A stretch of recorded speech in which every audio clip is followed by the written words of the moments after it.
welcome in everyone to the Ryan Ripken Show. Happy holidays. Still got the festivities up. We'll just, I don't know when the right protocol to take everything down is, but it's not the day after. Some would argue it might take the next couple of months to get all the Christmas decorations down. But hope you guys had a great holiday. It was a great Christmas. If you were a Ravens fan, no doubt about it. A lot to talk about from everything that happened on Christmas Day and night with the Ravens winning, the Chiefs beating the Steelers, and then maybe this conversation for the MVP race is finally starting to shift. And then also there's bigger conversations to be had. The playoff picture is really coming into focus. We'll get into that later on, and then we'll kind of end the show if we have time for some call-ins, and then maybe a little wish list for myself on what I want to see with baseball, specifically with the Orioles, as we move into 2025 and as free agency gets closer to spring training. But I'm not in studio, obviously, but two guys are, and let's bring them on the screen right now. Brad, Zach, you there? Calling, paging you guys from the studio. Dude. There you are. What's up, my man? Yeah, it's been a great Christmas. It's good reason to celebrate after a Ravens win if you're a Ravens fan, for sure. Unbelievable games that were played yesterday. Obviously, the one that was the later game was the one that I was enjoying the most. But Zach, what say you? It was a great Christmas in Baltimore. Genuinely a great Christmas in Baltimore. The Steelers lose and then just a fun fashion. You know, you love to see the Steelers really a non-competitive game where it feels like pretty much the second quarter on. The whole game. I'll just say the whole game. Whole game was Kansas City in Pittsburgh.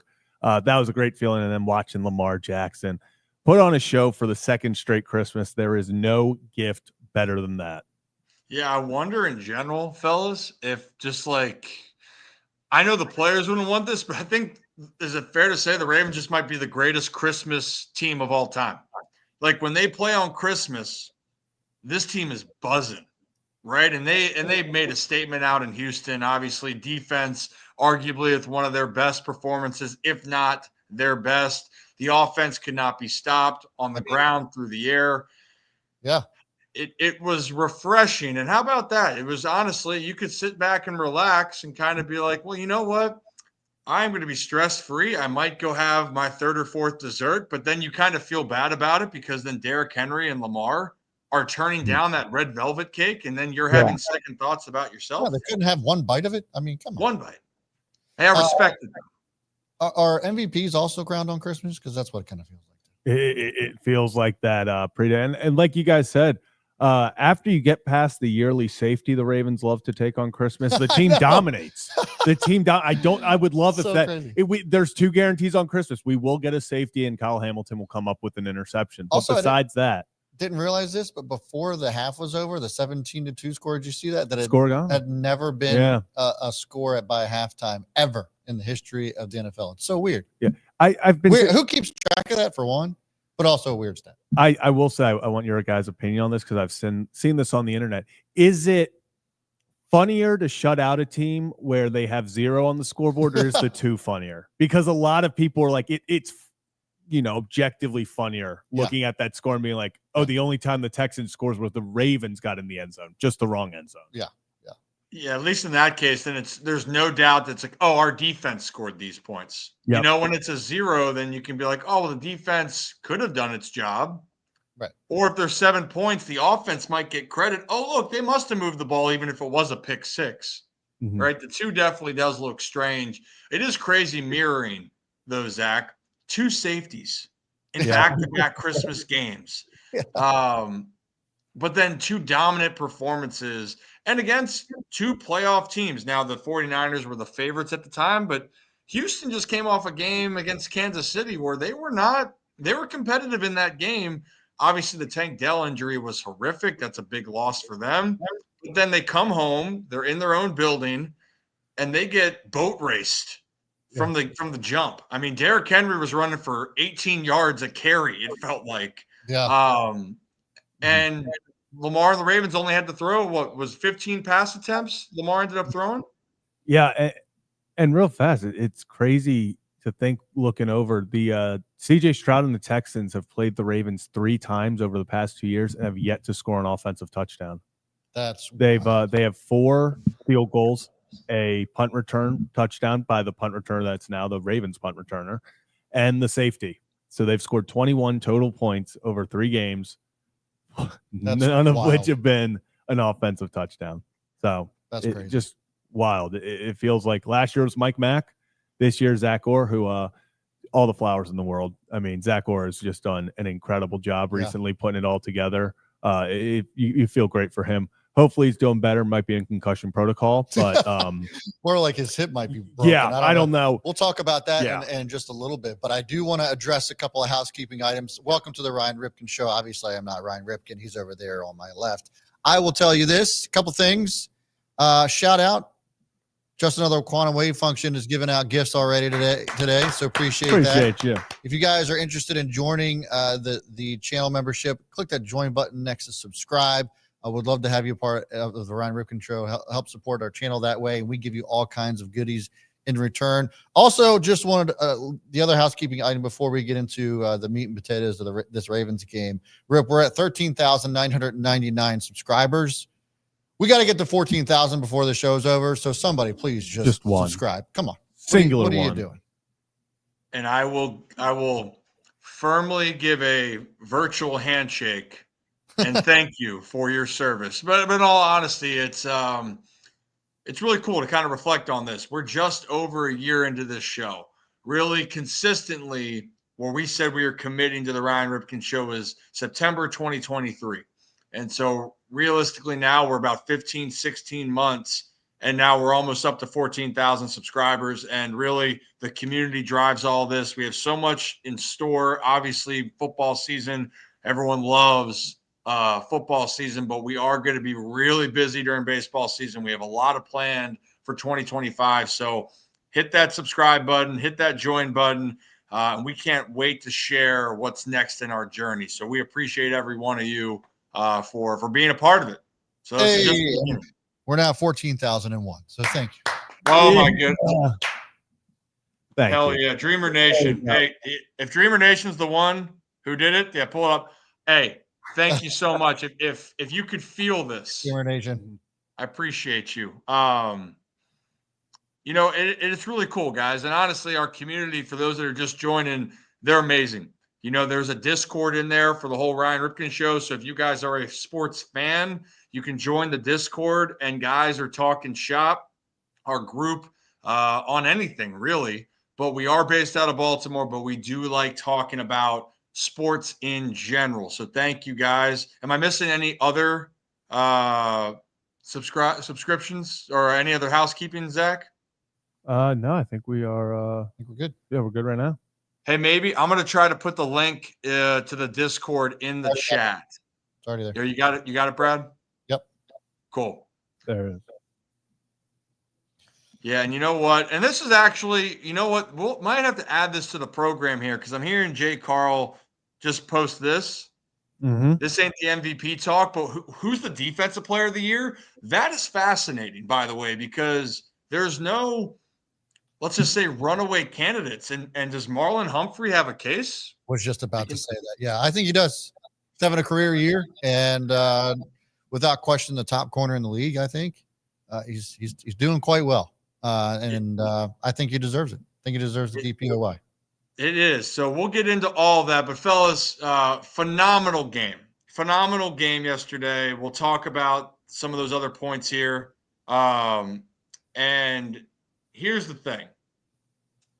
The Ravens won in the smaller picture, or it's the bigger picture for the season. Baltimore now has regained their right to win the AFC North. They win next week against Cleveland. They are in. They will more than likely be the 3 seed and host a playoff game. That's the great thing for this season. But on a personal milestone note for Lamar Jackson, before we get into this MVP, Lamar stands alone now. He just passed Michael Vick for most rushing yards by a quarterback, and he did it so far at his age 27 season, where you feel his career is only going to continue to get better and better. His rushing yards might decline, but just think about that. He stands alone. And for Brad, you were able to, you showed it to me before the show. We want to show it to all of you. the Ravens production put out a video congratulating Lamar Jackson, and Baltimore's own running back Derrick Henry narrated. So let's play that clip, and then we'll get into the rest of the conversation.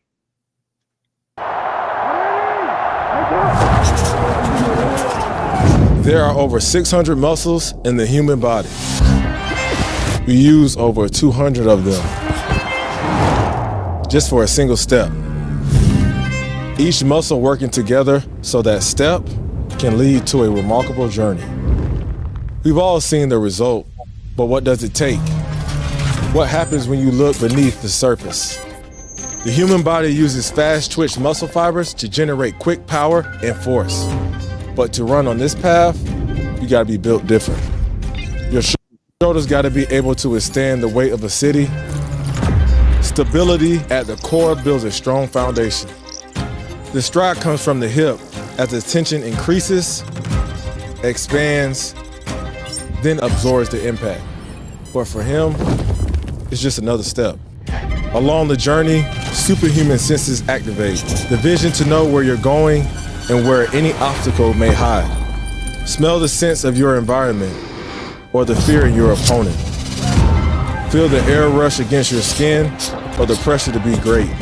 Listen to your breathing and everything that surrounds you while also blocking out the noise. He broke his ankle! Step after step, stride after stride, chasing the ultimate goal. Sure, you may fall, or not. They may say it's a risk, but a risk for who? They may even try to tear you down, but that's if they can keep up. Jackson, Up the middle, he's got room. Lamar Jackson, open field. you can kiss him goodbye! And after almost 3.5 miles worth of single steps, And he's got it more. you'll be the only quarterback to ever do it. Lamar Jackson. Sure, you may see a record, but for him, it's just another step.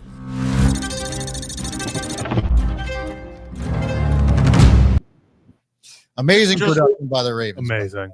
Yeah, just the production, the narration by Derrick Henry, and even the message fits Lamar Jackson. Just another step, because that's not something he sought out to do. He wasn't trying to go and break records. The only thing that everyone knows in the Baltimore community is Lamar wants to hoist the Lombardi. He wants to bring a championship home, but it also does let you reflect on just how special he is. Yeah. And we're seeing the evolution of Lamar Jackson. And with all the great quarterbacks and dual threat quarterbacks, Lamar has truly provided in the short span he's been in the NFL. And it's still a short span when you think about it. When he was drafted in 2018, right? Yep. To then where he is now. And it's been a great ride so far, but it's just a step in the journey moving forward. But since we are talking about milestones, and even though we look at higher expectations, fellas, yes, the Ravens want to win the Super Bowl, but also greatness does deserve to be recognized. And it leads into the MVP conversation. And it just felt like a couple weeks ago, things were made up, right, Brad? It felt like that the consensus, and even by the books, the Ravens and Lamar Jackson, oh, you know what? Team's underperforming. Lamar doesn't deserve it. They got more talent. Josh Allen should be the MVP, right? That's the narrative we've heard, correct? Yep. So in this case, maybe we start with this recent video. Chuck Pagano was on today talking on the Pat McAfee show about this situation, and maybe it's a good conversation that we need to talk about now that we are approaching the last week of the season on who the MVP should be. MVP voting, and Tone actually has a vote. And I would like to go on the record as when the idea was pitched to us by great man, Came on the show, Eagles guy. great Rob Motti. Rob Motti. Very thankful for the idea of us having a vote. He pitched both me and Tone.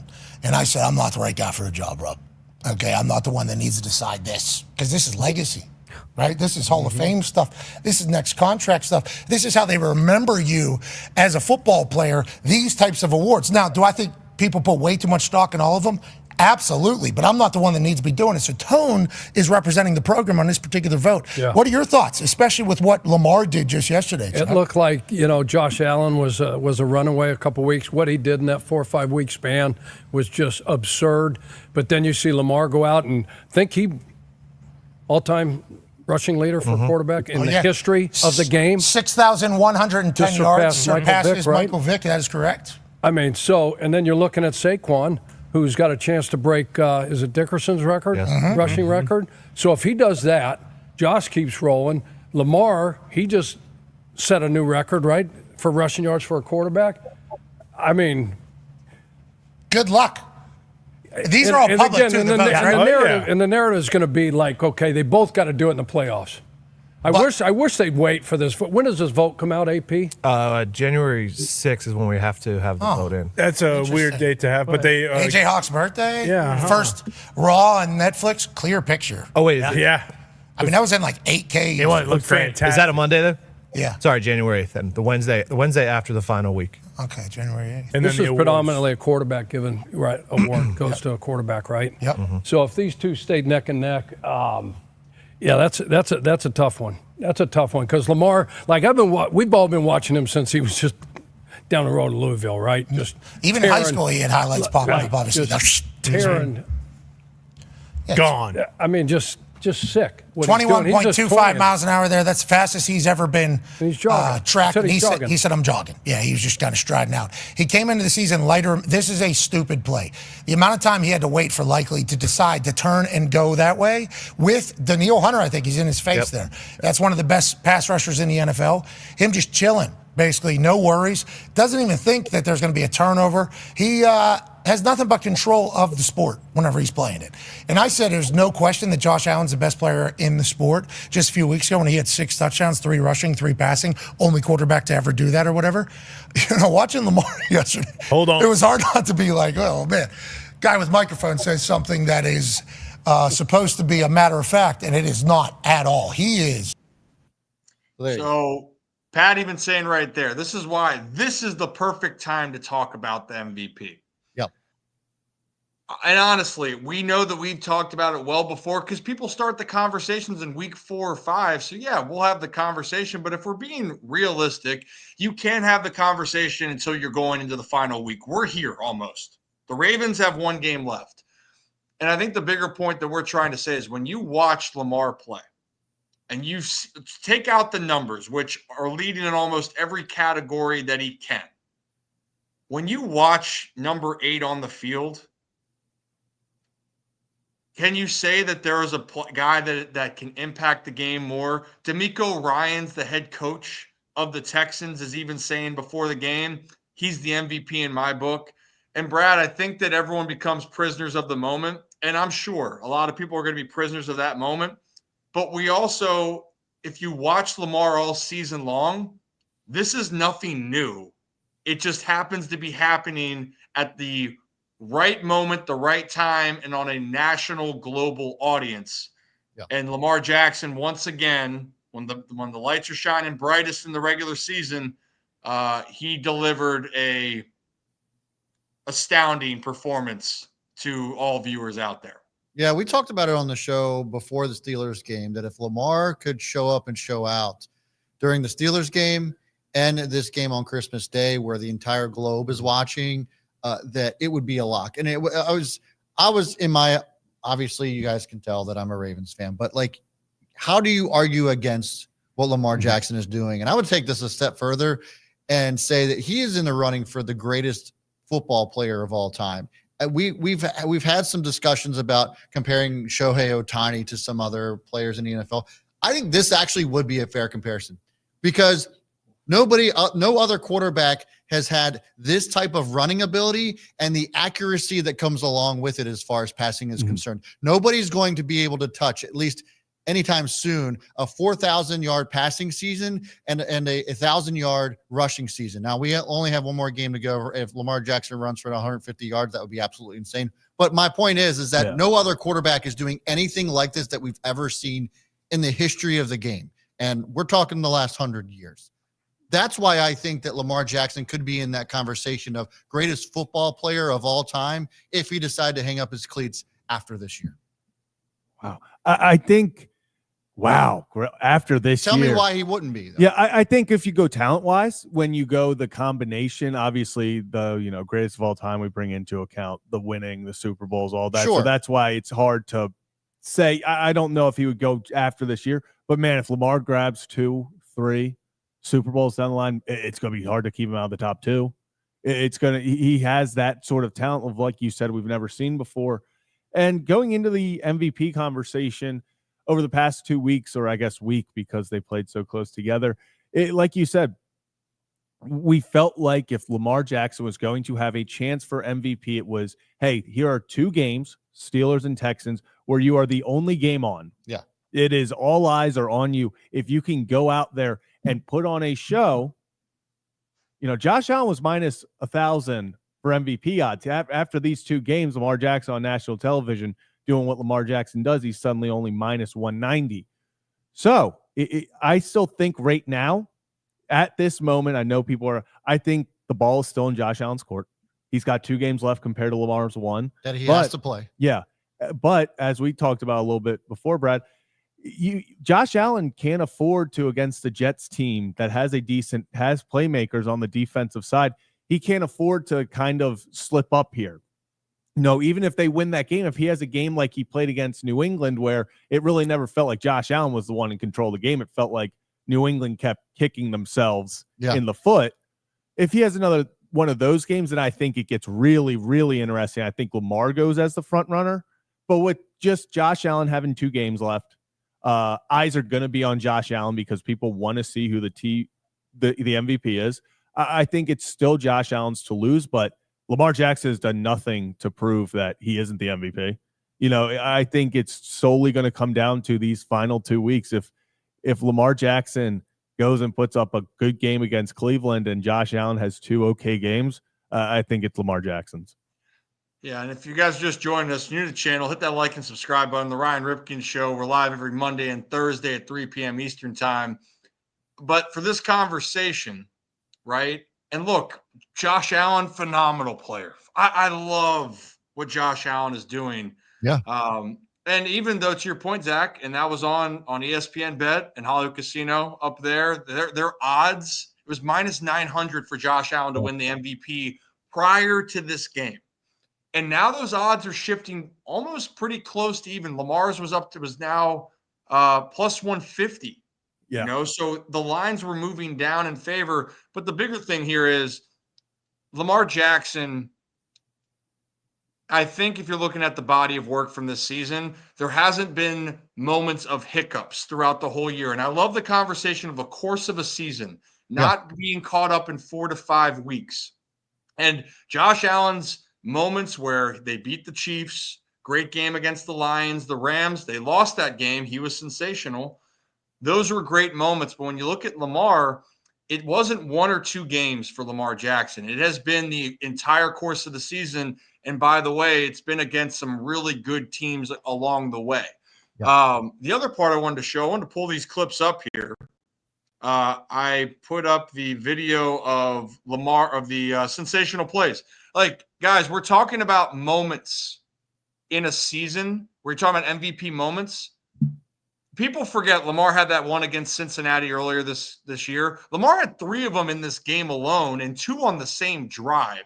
Yeah. So this play right now that Lamar escapes, finds a way. And then Mark Andrews, yes, I know, Zach. Unhook the trailer, buddy. Come on, here we go. Like 2022, that is housed, but I still love you, Mark. Yeah, but that's a 67-yard completion right there where Lamar Jackson, I want to back up right there, makes something out of nothing, and there's another MVP-type play, right? Yeah, he had hands on it. Lamar had hands on it. This drive changed the game, too, because this really was like, oh, crap. If the Texans get a stop there, all right, you have a good feeling. This, to me, took the life out of Houston. And then, obviously, this one play extending. And actually, I'm gonna back this up. Watch where Isaiah Likely is at the bottom of the screen. You guys see him? Right there. Yeah, he's on the 10-yard line. He's on the 10-yard line where the line of scrimmage is. Yeah. And likely is the guy Lamar is going to throw to for a touchdown here. The amount of time to stay open, to then throw it. I mean, look at this.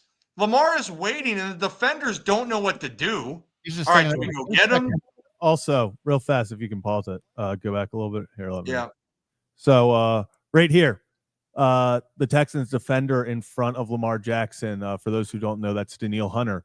Also has the second most sacks in all of football. Yeah. So this isn't, oh, okay, Lamar, got on stage. This is one of the best defensive ends, pass rushers in football. He came to the Texans. They spent a lot of money on him this season to go and tackle guys like Lamar, to go try to stop stuff like this. And he's a yard in front of him. He's a yard between the two of them. Lamar just so casually right here. I mean, legitimately right here.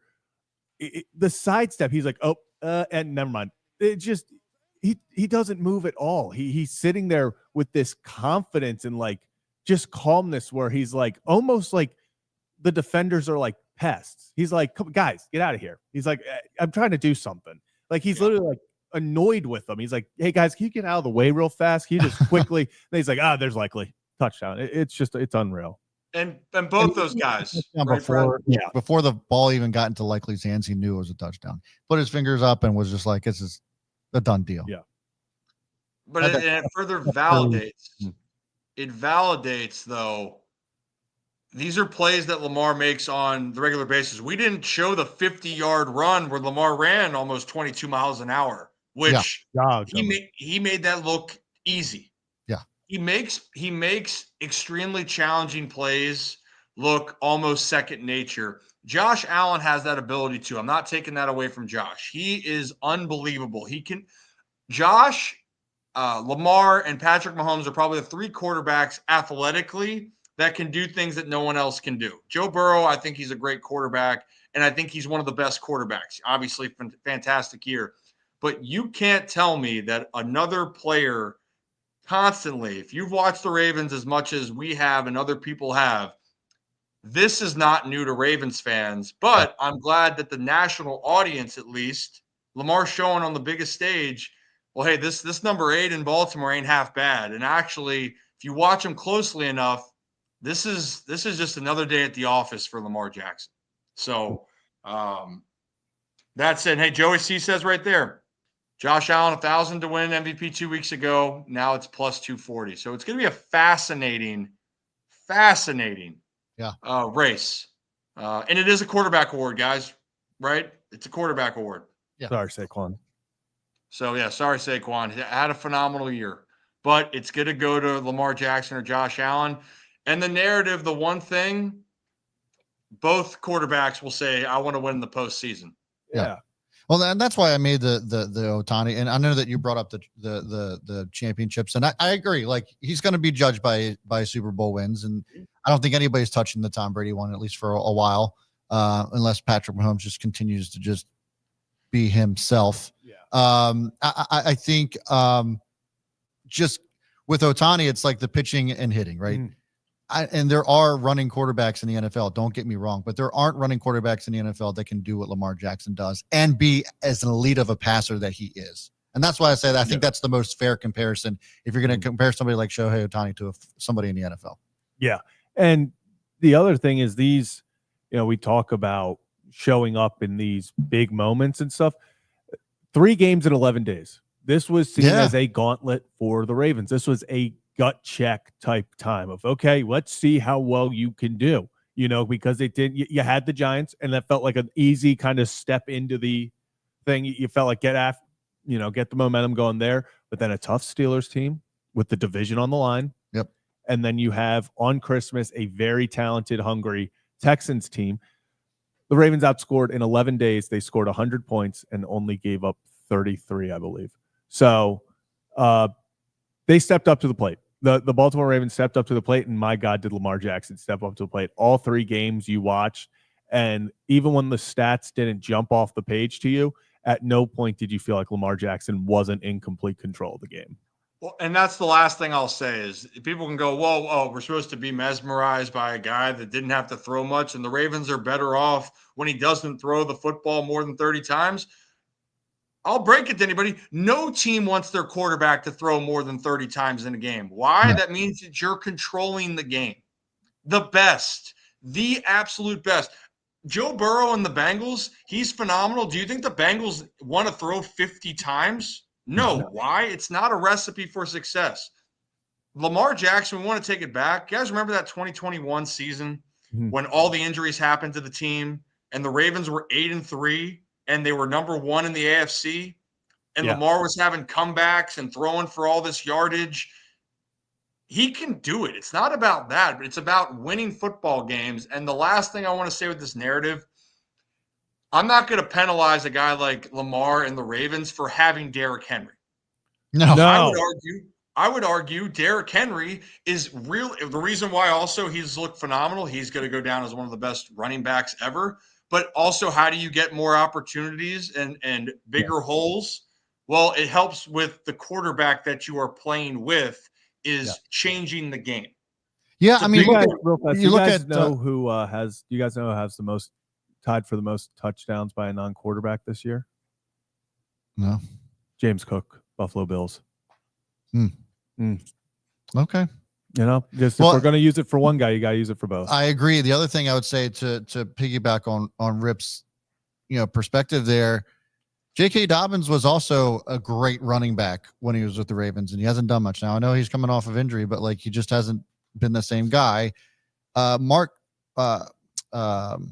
Ingram, right, was kind of like, I don't want to say washed, but he wasn't the same player. And then he comes to the Ravens and just has this resurgence in his career.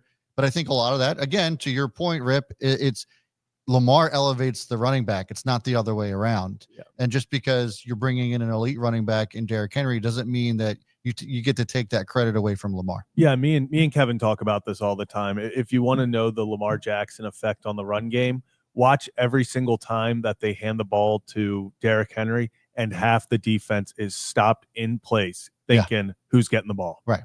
And they're terrified of either option. So when the defense is standing, it's already tough enough to tackle Derrick Henry when you have full speed going at him. When you're caught in between of, okay, is it going to Derrick? It's Derrick. You're not tackling him. You just simply are not tackling him.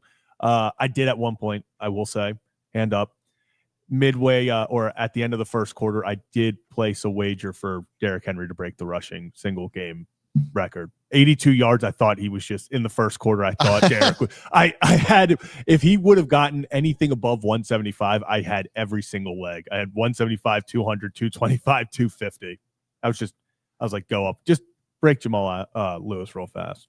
Yeah, that'd be sick. Oh, great players to finish it. Great players elevate other players to be great. And if you add elite players to that offense, it's only going to benefit everyone else. And that's what you're seeing. The combination of the one constant that we've seen with this offense is Lamar Jackson. And as he's evolved as a quarterback and as a leader, you're still seeing the great results from others. But now you're starting to see better results now from the other players finding their way. And you remember, guys, all the people are commenting now how great Zay Flowers and Rashad Bateman are as far as their route running, being able to get open.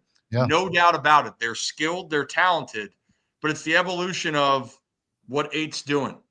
So I just want to throw that out there. It's great. We'd love to see it. In Baltimore and Lamar Jackson, they're in a position now where if Lamar is going to be MVP for the second straight year and third in his career, being 12-5, winning the AFC North, and possibly having the second highest passer rating in the history of the NFL record books for a season, be pretty damn impressive to add to it. And then we'll see what happens here in the postseason. But if you guys are new to the channel, hit that like and subscribe button. Ryan Ripken Show. We do this live every Monday and Thursday at 3 p.m. Eastern time. And we go live when there are Ravens games, pregame. Obviously, we didn't go live for Christmas. And we do have our happy hour hot stove on Wednesday nights from 6 to 7. We're going to have a lot of our baseball coverage then as we move closer to the season. But I think this is a good time as we get ready to take a ride to what's on Zach's browsing history. But let's take a ride in our Adams Jeep of Maryland to reach there first there. and our friends at Adams Jeep of Maryland, 5 minutes from the Aberdeen Ironbirds Stadium. They've been our OG sponsor from the beginning. We appreciate everything they've done for us. And if you're looking to get a new car, they are the place to go and the place to be. And right now, Zach, stop traffic because I just pulled this up. Whammy. There it is. Fastest he's ever done that. Fastest I've ever done it. But Adams Jeep of Maryland, if you're looking for a used car or a new car and you go up there and say, I love the Ryan Ripken Show and Rocco sucks, they'll give you a chance to get up to $1,000 in gas money. And this is the great thing. If you go to the Adams Jeep of Maryland website, you can look and pick and choose your framework. All right, how much do I want a car to be? Well, you can plug it in, what type of vehicle, and it will see what is available for you. So go check out Adams Jeep of Maryland and tell Chuck and Matt we say hello. All right, Zach, I think it's a good time here. I think this kind of involves the Christmas games yesterday. But what is on things that have caught your eye on the internet? The big thing yesterday was NFL. Obviously, the new thing is the NFL is kind of doing games on Christmas. Before it was kind of just reserved for NBA. I'm not going to say yesterday as a Ravens fan, obviously, very much enjoyed the football games. But if you're not a Ravens fan or a Chiefs fan, you're probably not the most exciting games out there yesterday. And after the NFL had obviously concluded earlier in the day, the Lakers and Warriors had a very fun game where the Lakers won, and it actually led to LeBron James giving this statement, a little message to the NFL afterwards. So let's take a listen. Oh. But Christmas is our day. NFL, I love the NFL, but Christmas is our day. I love the NFL, but Christmas is our day. We're going to see the ratings. We are going to see the ratings, and I'm going to tell you, I said this to Brad, and I've seen this beforehand, and I see this on Twitter all the time, especially after those comments. Roger Goodell is about to put together next year. Christmas will be on a Thursday. They already have Thursday night football. I think they made a mistake. This is about to be Chiefs, Ravens, Bengals, Bills. It's gonna be Lions, Eagles. They're going to put the wildest, craziest day you have ever seen in football history on Christmas just because of those comments. NBA, I've seen some comments. NBA's ratings are also very much down. Yep. This year, very much down. So I am not just this year. Yeah. Over the last 10. Well, if you go over the past like 15 years, it's down insane 48%. I think I saw. Mm-hmm. Yeah. So it is not doing well. I'm so interested to see the ratings because obviously NBA had all day. I think they started at noon, and I saw them tipping off the Suns and Nuggets at like 11 p.m. So they went all day. And I would love to see if the two NFL games compared to the NBA games. Yeah, I think, Brad, this is kind of the interesting part here, right? Of the NFL, people love watching football. They love it. And this isn't long removed from, remember those NBA commercials? They had that one where everyone's shooting and it's playing like the We Wish You a Merry Christmas by the different jingles. And you're like, oh, that's a cool commercial. And there was some excitement around the Christmas NBA games. And I'm looking at the chat right now. I'm not seeing a lot of people that watched the NBA games. I didn't watch the NBA games. I didn't know there were NBA games on. Like, obviously, I knew because, like, it's Christmas NBA. I didn't know the Lakers Warriors had this classic, all this stuff, until the video of LeBron James calling out the NFL, came out. Like, and I was like, oh. And I went and checked. I was like, oh, that was a great game. I was like, I didn't know. Obviously, I was busy doing, Ravens stuff, but still, Well, my thing is, and I'm agreeing with some of the people in the chat as well. I feel like the NBA kind of really died after Shaq was gone. And the only reason I say that is because they're right. The amount of threes that it's flopping in threes. Mm-hmm. That's what the NBA is right now, and it's not entertaining. It's not fun. It's not to say that the 3-point shot should be eliminated or anything like that. But when you don't have like a big bodied animal and just going absolutely crazy and dunking on guys, that's what's like the mid 90s. That's why we have the NBA Jam that we have in the studio is one of the greatest basketball games to ever been made because you had nothing but absolute dogs on those teams in the mid 90s, late 2000s that would just jam the ball. And like, it's just not as fun anymore when all you're doing is shooting 3-pointers and then flopping for fouls. Like I don't know how you fix that, but the culture of the NBA isn't anywhere near what it used to be. Yeah. And that's just the facts of it. It's just a very predictable. Like that's just the way to put it. It's every single time they're going to move the ball. It's going to they're just going to pass it around, hope to find someone open in the corner up top, and then someone's going to take a three. It's literally the same. They do a pick and roll. Oh, nope. It's just they're looking for a three. It's just not physical anymore like it used to be. And that's why I think a guy like Victor Wembanyama, he's got they just need some sort of dominant big man again. And that's why I think he could really help. But his biggest thing is the appeal for him is, he's a big man who can shoot the three. Every big man has to shoot the three now, and that's just that's the frustrating part is even when the best centers in the league are like, we're working on our 3-point shots. Like it's just everything. Yeah. Well, and the other part too, when I'm looking at it, it's like Steph Curry. If you're watching Steph, you're mesmerized because that's the one shooter that you'll sit there and be like, damn, I want to watch Steph because it is sensational. People remember what he was doing in college. Then he comes to the NBA and changes and transforms the game. The other part with this conversation, where the NFL is going to be around Christmas is the end of the season, where things are going to be on the line. And, that's a big deal. And for the NBA, it is it's another game on Christmas where they still have the regular season moving forward. The NFL just saw 4 playoff teams play. And if you stack that each year, man, I don't know how the NBA is going to win that battle. It's going to be very challenging because I'll tell you what, if Lamar Jackson's going to be on TV, if you're going to have the Eagles, the Lions, the Chiefs, whatever hot team is playing and you put them on Christmas, I'm going to go eat a ton of food, get a nice cocktail or drink, and I'm excited to watch some football while I enjoy the rest of my family time. And hopefully it's not in a defeat of your favorite team. So, but it's like you could almost envision the NFL doing what they do on Thanksgiving, where you have these teams that are guaranteed to play, like Lions, Cowboys kind of thing, to do that on Christmas. And you have these, the Ravens are always going to be a quality team. And so to have them play on Christmas is always going to bring numbers. Yeah. And also I want to, if you even look at guys, mainly we saw, you say something that you're not supposed to say. Sure, like you'll get a double time. I believe it was, who was it? A few nights ago got ejected because Victor Wembanyama literally tripped over his feet and the ref ejected the player. And then they went back and they brought him back out. And they were like, actually, you can come back. They're like, our bad. But that's where we're at in the NBA. Yeah. It's just soft. Yeah. It's Charmin, soft. Last thing I was going to say, Brad, you're mentioning like NBA Jam and all that.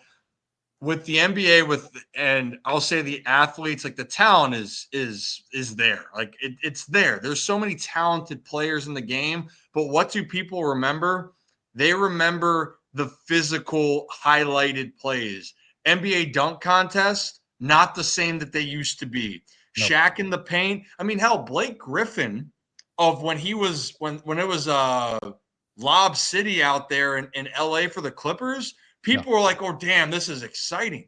Blake Griffin's jumping over people, and they are that was like the last ditch of seeing that type of excitement. Nowadays, you're right. The game has changed, and most things aren't going to get exciting until the playoffs. And then the playoffs, which I love, like I appreciate the NBA, but the series are not as competitive. That's a whole other situation we can talk about. Football, and especially, I think Mark Cuban made comments like 10 years ago saying the NFL was going to decline. I'll tell you what, the NFL does not forget comments. And they are going to make sure that Christmas is an NFL holiday moving forward. Yeah. But one other thing, guys, from it, can we talk about Netflix? And hell of a job. First off, the streaming, it looked great. It looked clear, phenomenal. Is Netflix about to take over as an NFL partner here? Are they changing the game? That Super Bowl halftime show with Beyonce, that was longer than the Super Bowl halftime show. I hated it. Well, okay, I'm not saying if you like the performance. No. I just hated that it was that long too. I didn't like the performance, just to be clear, but I hated that it was also like 13 minutes long. Mm-hmm. It's not the Super Bowl. Why does a halftime show in a regular season football game have to be 13 minutes long? Yeah, and probably have the budget of a Super Bowl halftime show. Oh, I would love to see the budget on that. I mean, it's just one of those things where, as a football fan, I was like, halftime's longer. Like, I hate halftime anyway, just because I'm like, well, I just want to keep watching football. I watched the ending of Beyonce, or no, I watched the beginning, and then once Post Malone came on after he left, I was like, okay, I'm going to go. It's like somewhere else until the game. I was just walked out of the room. Halftime show, like, it's cool, but I think it was more like you said, it's more of a Super Bowl thing. Yeah. Although I guess they do it at Thanksgiving with the Cowboys. They always have a big halftime show. Yeah, they do. do. Yeah, they do. Because that was Creed. That was, but I guess, but was any of the and maybe I should think before I speak or do some research, but were they 13 minutes long? I mean, just felt like it was absurdly long for a halftime show. It didn't feel. It felt like, all right, are the guys going to get too cold in there? That's what I'm saying. Halftime. I even tweeted out. I said I did not feel good witnessing a Beyonce halftime show with the Ravens clearly in control of a football game. She was out there so long that Justin Tucker and Nick Moore were out there. How do we? There he is. Hold on, we'll do this.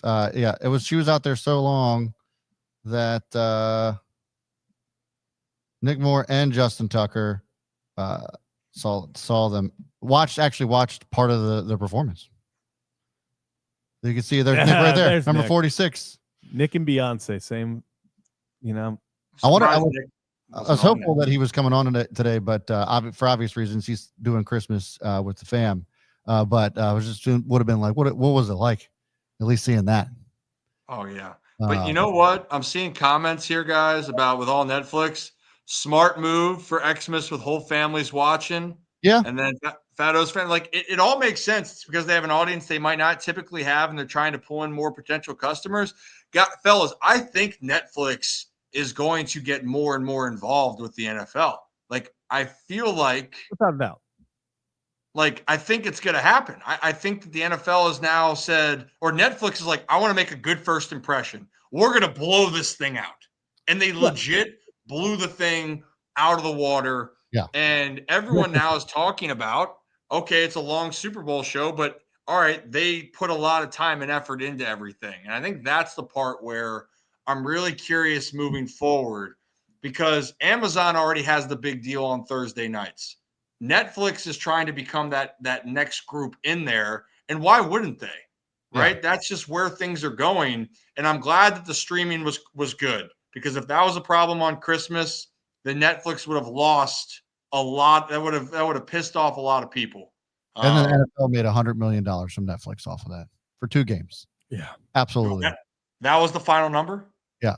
For Netflix to get those 2 games on their platform, it was $100 million full stop before anything else. Before they put money into anything else, $100 million to the NFL. Shirts and pants, man. I'll tell you what. Yeah. Netflix might actually make a lot of that money back, because they put a lot of their own. They had commercials, I think, that were six-figure commercials for anybody who wanted to put ads on that platform or on those games, and then they also were able to advertise their own content. Like Squid Game was out as of midnight this morning, and they were able to promote the hell out of that. So I think they're going to make quite a bit of that money back pretty quickly. But yeah, $100 million straight to the NFL just for having those 2 games. So I think there's going to be a huge partnership between Netflix and the NFL moving forward. Man, talk about that. And I'm happy it went well. I'm happy the Ravens won. And also, if in some cases though, it led for a lot of entertainment too. Even like Lamar and Derek not eating the cake. The Chiefs game where Andy Reid is dressed up in a Santa outfit after the game, and the coats. Like it was a really overall good spectacle, I thought. So kudos to Netflix. They did a good job. And overall, hopefully your favorite team won. And I can't say that I'm upset that the Steelers took a loss there. But hey, if you're new to the channel, hit that like and subscribe button. And speaking of Pittsburgh, we're going to talk about the playoff picture here in just a moment here. And we're going to look at the odds of where things stand. But before we do that, why don't we take a quick trip to our friends at Hollywood Casino up at Charlestown Races in West Virginia. I know you guys would have it more in sync than me, so I was trying to set you guys up. Yeah. Shout out to Chuck real quick before, by the way. He was shouting us out. Is Chuck in there? Yeah, he's in there. Hey, Chuck, there's some things I can't tell you, man. I hope you can understand. It's just kidding, Chuck. You're a good kid. I will text you. I will text you after we are done.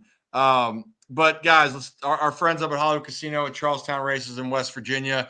ESPN Bet is officially going into their sports book. We're going to be up there in the future to help then bring in the new 2025 and beyond there. So if you haven't been up there, it's an hour from Owings Mills, hour and 15 from Baltimore. Go check out our friends. They are great. They're good to us. Hollywood Casino up at Charlestown Races in West Virginia. Beautiful. See? We had a duet. Yeah. Yeah. Hey, Brandon, so you're right down the road from there. I'm telling you, man, it's a good spot to go and watch some games. It is fun, and they have been great to us. Guys, so obviously we know that the odds have moved in favor of Baltimore winning the division, right? Yes. So in this case, what we're looking at it, Baltimore's odds were still, I think, plus going into the game yesterday. Well, now Baltimore's odds have jumped up to minus 3,000 to win the division. Pittsburgh is now set at plus 1,200, which leads us into this conversation, guys. Which NFL team, especially on the AFC, is kind of in trouble heading into the postseason? And there's two that are kind of, I guess, the glaring ones to talk about. We know the Chiefs are the number 1 seed. We know Buffalo is more than likely going to be the 2 unless they have a collapse. Baltimore seems to be playing well at the right time. But guys, if you were at, what's your confidence meter seeing Pittsburgh or Houston? Brad, I'll start with you. Of those two teams, which one should be panicking a little bit more here as we move towards the postseason? It's really tough. It's a really tough question to answer because I felt like Houston just never really have had it together all season. CJ Stroud, obviously, in that sophomore slump. I mean, I think that goes without saying. And that's even when all of his receivers were healthy. But now you don't have Tank Dell. And I think that I certainly would be worried about Houston. But, man, you also can't be too comfortable if you're a Steelers fan while the Steelers have lost 3 straight and George Pickens was out there yesterday not knowing what route to run. So it's almost kind of flipping a coin for me. If I had to go with who I thought the better team was, I still think it's the Steelers out of those two. So I would be less worried, but not a lot less worried if I was a Steelers fan. It's really tough, though. Neither one of those teams are playing well at all. I'm going to say I'd be more worried if I was a Steelers fan for the sole fact that if the Texans, they go one and done, okay, you're in a very weak division. I still believe CJ Stroud's a very talented quarterback, young quarterback. You have Nico Collins, Tank Dell. We'll see what happens with Stephon Diggs. They have an incredibly young, talented defense. You have all the pieces there. So I'm not feeling, if it's a one and done year, you still have the building blocks to build a very nice team. I don't know where Pittsburgh is. Pittsburgh is in the same spot they've been in for almost 10 years now, where they are very mediocrely above 500. And they can't get good draft picks. I've been seeing a lot of stuff recently, especially after yesterday on the timeline for Twitter. Steelers fans are done with Tomlin, which is crazy. Absolutely crazy. But you look at he has no, I've never even thought about this. He doesn't have a coaching tree. Nobody has ever succeeded coming out of Pittsburgh as a coach. Defensive coordinator, offensive coordinator, special, no matter what, they don't go on to succeed elsewhere. So it feels like if you're Pittsburgh, okay, You lose this year. You don't have a quarterback again. Mhm. Justin Fields and Russell Wilson. Do you go back to one of them? I've seen Sam Darnold getting thrown around. Okay, so now you're putting your trust in Sam Darnold. Your quarterback is completely new for Again. third quarterback, fourth starting quarterback in 3 years. It just, there is so many questions with Pittsburgh. I don't think this is a good team at all. I think that they are aging out of even their tiniest window of could be relevant, because TJ Watt is on the wrong side of 30. TJ Watt has never won a playoff game. Mm-hmm. Crazy. Yeah. For how dominant it just feels like these guys, you see something is imploding in Pittsburgh. Something is seriously imploding, because you've seen post-game interviews. These reporters talking about, I saw one earlier today of a reporter saying it feels like Pittsburgh is very close to players outing who they believe is the actual problem publicly, because they have made a lot of hints. There are a lot of guys saying, well, 10 of us are on the same page, but one guy's throwing it off. And that's been thrown around for 2 straight weeks now, where it's been, oh, well, 10 of us are good on the same page, but it seems like there's always one guy messing it up. So it just feels like they're in a bad spot. It feels like they are going nowhere. If I'm a Texans fan, at least I can hang my hat on we got a young team. Yeah, I mean, talk about right there. There's the quote from Cam Hayward: when 10 guys do their job and one guy doesn't, we're in trouble, is at the bottom of that page here. Sorry, we are screwed. But then Terrell Owens quote tweeted and said, same on offense as well. When you got number 14 not running his routes, causing interceptions, number 14 on the Pittsburgh Steelers is George Pickens. That's who he's talking about. Yeah, and real fast, in that, what he's referencing is the interception in the end zone. It looked to be pretty much an all go. So every wide receiver running some sort of go route, and George Pickens was supposed to, if he runs the go route, take the free safety over to him, and it would leave an opportunity for Freiermuth to have kind of a one-on-one opportunity. They got the look they wanted from Freiermuth, and Russell Wilson assumed, hey, that safety is going over towards Pickens. I got an option. Pickens just stops running his route after 7 yards and just stands there. Yeah. Safety goes, well, don't have to worry about him, and just goes and picks off Russell. So it is this thing where it feels like there's just this weird tension going on in Pittsburgh, and they're not good enough to really, I think, overcome that and then get better from it. Mm-hmm. It's somewhat trouble in a place where it felt like Pittsburgh was becoming not it was a paradise by any means, but everyone was looking at Pittsburgh as being a true contender, right? Like I even felt before this stretch, you had to feel that Pittsburgh would be in the conversation, but now everyone's going, well, damn, is this the same Pittsburgh team that's going to get to the postseason and hasn't won a playoff game in almost a decade? Yeah. Now, the Texans and Steelers, as it lines up right now, those are the teams that are supposed to face off in the postseason. So we're going to have to figure out what happens there. I think with you guys, it's got to be a lot more alarming for Pittsburgh, where you were in the discussion for a top seed and now you're falling off. Houston, it feels like, to Brad, your point, something was off from the beginning. You lose Stephon Diggs earlier too. Nico has the hamstring injury. Then Tank Dell gets hurt. You were beaten up on the defensive side. And then CJ Stroud is just not playing at the level you were hoping he would. So it's still a very young team that had a lot of high expectations that they didn't meet. But Pittsburgh, it just feels like it's another year, and now they're right at the cusp of being in the same conversation. Can they get to the postseason, and can they make some noise? I think by the day it's starting that narrative is maybe ringing true. Both teams are at danger of one and done. Oh, but one of, if they somehow play each other, that'll be if they avoid each other, both will be one and done. Yeah.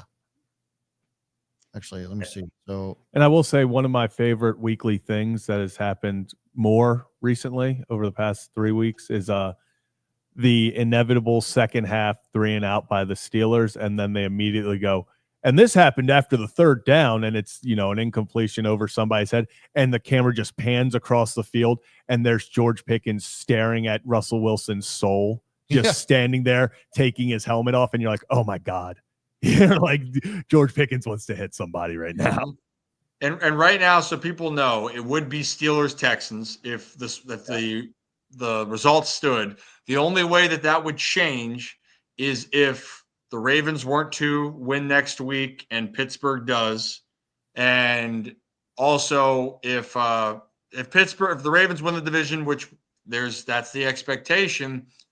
The only way Pittsburgh falls out of the 5 seed is if they lose next week to Cincy, and then the Chargers win their final 2, because the Pittsburgh has the head-to-head over both the Broncos and the Chargers, so they can't fall any further than 6, only if the Chargers win out. So looks like it could be Steelers-Texans, and then another Harbaugh Bowl back in Baltimore for the first round of the playoffs. So it'll be very interesting to see. I love this with the NFL, man. And I know a lot of people are talking about the Broncos. The Bengals are still in it. The Bengals still have a chance, but so are the Dolphins and the Colts. And for the Bengals to make it, they have to win out, and the Colts and Dolphins have to lose one of their last 2 games. And the Colts and Dolphins both have favorable schedules to finish out this season. So does anybody think, I mean, the Chiefs are obviously going to get the bye. So then the Chiefs play the winner of the lowest seeded. Yeah, they just play the lowest seed. Yeah. So if the Chiefs already kind of took it to the Steelers. So if they beat Houston, let's just say the playoffs started today, they beat Houston, they got to go to the KC again, right? Mm-hmm. Mm-hmm. But Houston has probably a higher chance of scoring more points. Yeah. If I have to make a guess. They have the better offense because they got Joe Mixon and all that. The only reason I'm asking this question is because if any of these teams that go in the Arrowhead and could score more than 30 points, they beat the Chiefs.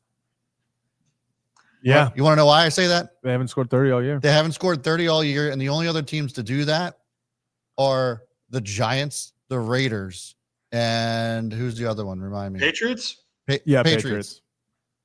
The Chiefs are 15-1 and haven't scored more than 30 points in a game all season.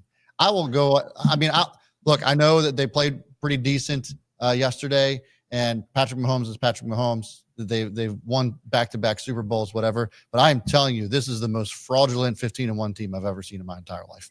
I'll say this. I thought that there's so many games that they could have lost this year, and I think that the Chiefs, because they've won them, now they're actually starting to play well, like to the point where you're like, damn, they're peaking kind of at the right time. Hollywood Brown has helped kind of unlock some things. Xavier Worthy seems to be gaining momentum. But, yeah, could they have had 6 losses? Absolutely. But they didn't, and now they're going to have everything run through Kansas City once again. But I think whoever Kansas City gets in round 1, honestly, guys, I think the only team that can go into Kansas City and win is the team that might not even make the playoffs, and that's Cincinnati as a low seed team. Yeah. So, Denver in a rivalry game, I don't believe Bo Nix in a young Broncos team in the playoffs. That's a tough ask to go. That was one of the teams they played that they could have lost to. Mm-hmm. Well, let me ask you this then, Zach. I know your answer, but do you guys have any faith that the Broncos could go to Buffalo and win the first game? Yeah. If we continue to see the Bills and Josh Allen play the way that they played against, like, say, the Patriots, then yes, I think it's entirely possible that the Broncos could go into Buffalo and win a game. Yeah, that defense. The Broncos defense is going to have to be the side of the ball that wins it. Yeah, it would. And Bo Nix is better than a lot of people thought he was going to be, and he is playing well. But like the defense is going to have to be the side of the ball that shows up in Buffalo if they're going to win a game in Buffalo. Yeah, like if they play the game, I'm giving Buffalo wins it 9 times out of 10. But if I'm going with the team I think would have the better opportunity, it would be. I think the Broncos. I do think that they could squeak one up because they would have to play a very, very, very clean game, borderline perfect game. You can't turn the ball over. Right. But you're just, as long as Bo Nix takes care of the ball, you can get it to your weapons on the outside. And then, like we talked about, it all comes down to the defense. The defense just has to have one of those games. If they can play like the Patriots did without shooting themselves on the foot last week, then you have a chance. And that's all you can ask for in these playoff games if you're on the road to the chance. They just have to keep it low scoring, keep it in. But at the end of the day, it's not going to be expected, obviously, or it's not going to happen, I think, easily. But if there's a team that could, I could see the Broncos giving them a tough one. I think that the Dolphins as a division rival, just your rivals can play you well. I still think Cincinnati would be the team to actually be able to make noise. And it's their defense has been so inconsistent, but it's just because of what their offense can do. That's the big part with Joe Burrow and the Bengals. But all this could be wrapped up this weekend, fellas. Broncos and Bengals play on Saturday. Broncos win that game. The playoff picture, at least for the teams that are going to represent the AFC, are in. Yeah. If Cincinnati wins, then it comes down to the final week. But Denver plays Kansas City to close the year, and now no chance that Kansas City is playing any of their big guys that they need to play. So they'll probably see Carson Wentz in that finale. No Patrick Mahomes. Probably no Travis Kelce. But you still got to win the game. It will be in Denver, but it would get spicy down the stretch here. But it'll be fun, man. I'm telling you what, man. The playoffs are finally about here. What's Rockets? Oh, wow. You're here? How are you going to get put on screen and not know the question? What? I didn't even hear the question. Sorry. I was zoning you guys out as usual. Which team's more of a fraud going to the playoffs, the Steelers or the Texans? Or the Chiefs? What did you say? Boise State. No, I'm just kidding. I can never say that about Boise State. Sorry, Camden. You said the Chiefs or the Texans? Well, you said the real question was which team are you more? First question was which team are you more worried about going to the postseason, Texans or Steelers? And then what? Meaning worried the Broncos could win a playoff game. Yeah, worried about how? Like we're saying, like if you one and done. Yeah, so you are worried about them. Like you do not think that it's setting up well for them. The Texans. That was a disgraceful performance yesterday against. I mean, the Ravens like boat raced them as they should have, but that was to have so much promise as CJ Stroud and company had this season. And I know they've suffered through their fair share of injuries. That was a disgraceful performance yesterday on Christmas against Baltimore. I mean, they could not move the football at all. And it's a testament to Zach Orr and the Ravens defense. But to be a team that last year, the Ravens were like, okay, this is a different team in the divisional round. And to go around and do that, it's like they look like frauds to me right now. Absolutely. But are they? My thing is like the way that I viewed like a fraudulent team is a team that like has an incredible record and yet somehow is just still not good. I would say like the Steelers, for example, not to rub salt in the wound, Rocco, but lost three in a row. They had an incredible record going into that before that 3-game losing streak, and then dropped three. All three losses have been by double digits too. And all three losses, I'm not trying to make excuses here, have been to really good teams that are probably going to be that are already postseason contenders. And you got the Ravens, the Eagles, and the Chiefs. So they're going to lose to those three teams. I'm happy. I'm not happy the way they lost. I think yesterday was, again, we talk about being a disgrace. Like it ruined my Christmas, quite honestly. Like we were opening presents with my family. And I had my terrible towel just like throwing it across the room, screaming at the top of my lungs. My dad's like, calm down, knock it off. My mom's freaking out. Absolute chaos in the DeSangro household. But Christmas was ruined. It was great while it lasted, but the Steelers just drove that final nail through the coffin. So not fun. But yeah, we're talking about fraudulent though. I don't think they're necessarily I don't want to say frauds. I could never call them that. But this season has been better than I expected it to be. I did not expect this team to even sniff the postseason. Expected another winning record with Mike Tomlin at the helm because that's what the Steelers do. But what? Is that an issue? Is that an issue? Yeah. No, it's not an issue. So, but here's the thing. I'll phrase it this way. It's very hard to build a team. You have to hit on, draft picks and everything. If you are going to, even if you're not, I don't think the Steelers, especially after the past 3 games, are necessarily seen as like this big threat. No, I don't think so either. But would you rather, if Tomlin, like, it's awesome, the whole, he wills these bad teams at times to these winning records with the Kenny Pickett's, the Mason Rudolphs, all them. But it can hurt your rebuild. So I asked that because I've seen some Steeler fans talk about, at least, it's so annoying that we have this, we're always going to be 500 because you don't have an opportunity to, we're bad for 1 year and we get this quarterback that can change it around. Hey man, I look at it as, okay, I'd much rather be a Steelers fan than rooting for the Jets because that's just but like, okay, they're going to get a high draft pick all the time. But how many times are they going to hit on those high draft picks in the recent years? Hasn't been great. They can't draft a quarterback to save their lives. We've seen that. They did it with Darnold. They weren't able to win with Darnold, and Darnold's winning somewhere else. So it's not necessarily the players they take. It's how they develop them and the job they do there. For the Steelers, though, man, it's like I enjoy the wins. But again, like you said, Zach, it does suck because you almost at times would rather it be a rebuild. But for me, I don't look at it that way. I'm happy with things the way they are. I'm hoping in the next 10 to 15 years, I see another Super Bowl. It would be fantastic. But in Mike Tomlin, he's had to eat shit for a while with some of the players he's had on his roster. The Antonio Browns of the world, the Le'Veon Bells, double-edged sword. You talk about the talent, how good these guys were, but 2 head cases as well. And you talk about guys he's been able to say, like, okay, this is the time to get rid of them. They've done all they can here to help us out. Couldn't get a Super Bowl out of them, so we're going to move on. And the decision then to start Russell Wilson, week 3 or 4 over Justin Fields after winning games to start the season. It was like most coaches might not do that. Tomlin, he's like, okay, I'm going to do it and see where we go. But this season is better than expected. Like I said, it's still like I don't have high expectations in the postseason. But let me phrase it this way, because I'm genuinely curious from your standpoint. If they're one and done, bounced, all this stuff, you had that fun ride. Would you have rather just Justin Fields taken over so you could see, hey, is this a guy we could win with? Because I know prior it was these, this 3-game losing skid.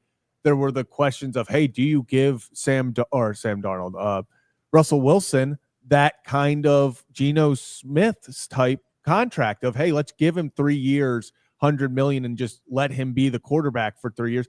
I don't think that's smart now. So I think now you're going into the offseason with yet again another question at quarterback where I would have rather maybe seen, hey, is Justin Fields the guy that we can get the most out of? Before I say that, the comments are about the Jets fans. Did CeeDee Lamb just get shut down? Yeah, no. It's what? CeeDee Lamb did get shut down for the season. That is correct. Rip, that was a great trade in fantasy. That playing a fantastic trade, man. Chip. Ashton Genty, here I come, buddy. Yeah. Ashton Genty, here I come. Sorry, Rock. Wait, you're going against him, Zach, or you have him? No, I'm going against him. That's yeah. I hate that for CD. He's been unbelievable. But it sucks. But talk about but to the point, Rock, the Zach's to finish off. It's curious. Yeah.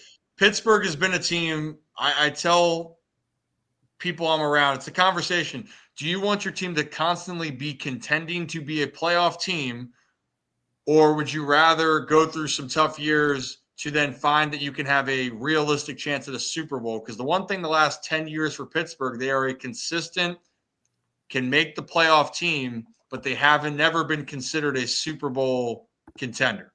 TJ Watt never won a playoff game. Yeah, it's been 9 years. And I get that. It's been a long time. And you talk about like the rough years for Steelers fans, not to make anyone like Ravens fans roll their eyes right now, but those were the tough years from like 2016 after 2016. I mean, even now it's like there's been winning seasons, but it's been suffering, waiting to win a playoff game, waiting for that next step to happen. And it just hasn't come. That's what I'm saying is those were the down years. Would you have rather have just had 2 years of tanking while it was already the sucky years? You weren't going to win anything. Would you rather have just had those 2 years where, hey, let's accumulate these top picks that we can then use to build this next wave, instead of you've sat in mediocrity for going on 9 years now, and it's like, okay, we're back at the start. Yeah, I mean, this isn't just the Steelers. This is a very for any club in any league. I mean, we talked about NBA earlier. The biggest thing in the NBA is those teams that sit in mediocrity for 15 years because you don't get a good enough draft pick. It feels like one of those things where maybe the best thing is to have two stinkers instead of sitting in mediocrity. You know what's crazy? There's too much pride there in that organization to have two stinker seasons. They're really. You know what's crazy, Rock, too? Like, this is the thing is that Pittsburgh, then the Ravens have been contenders ever since Lamar took over as starting quarterback, like Super Bowl contenders.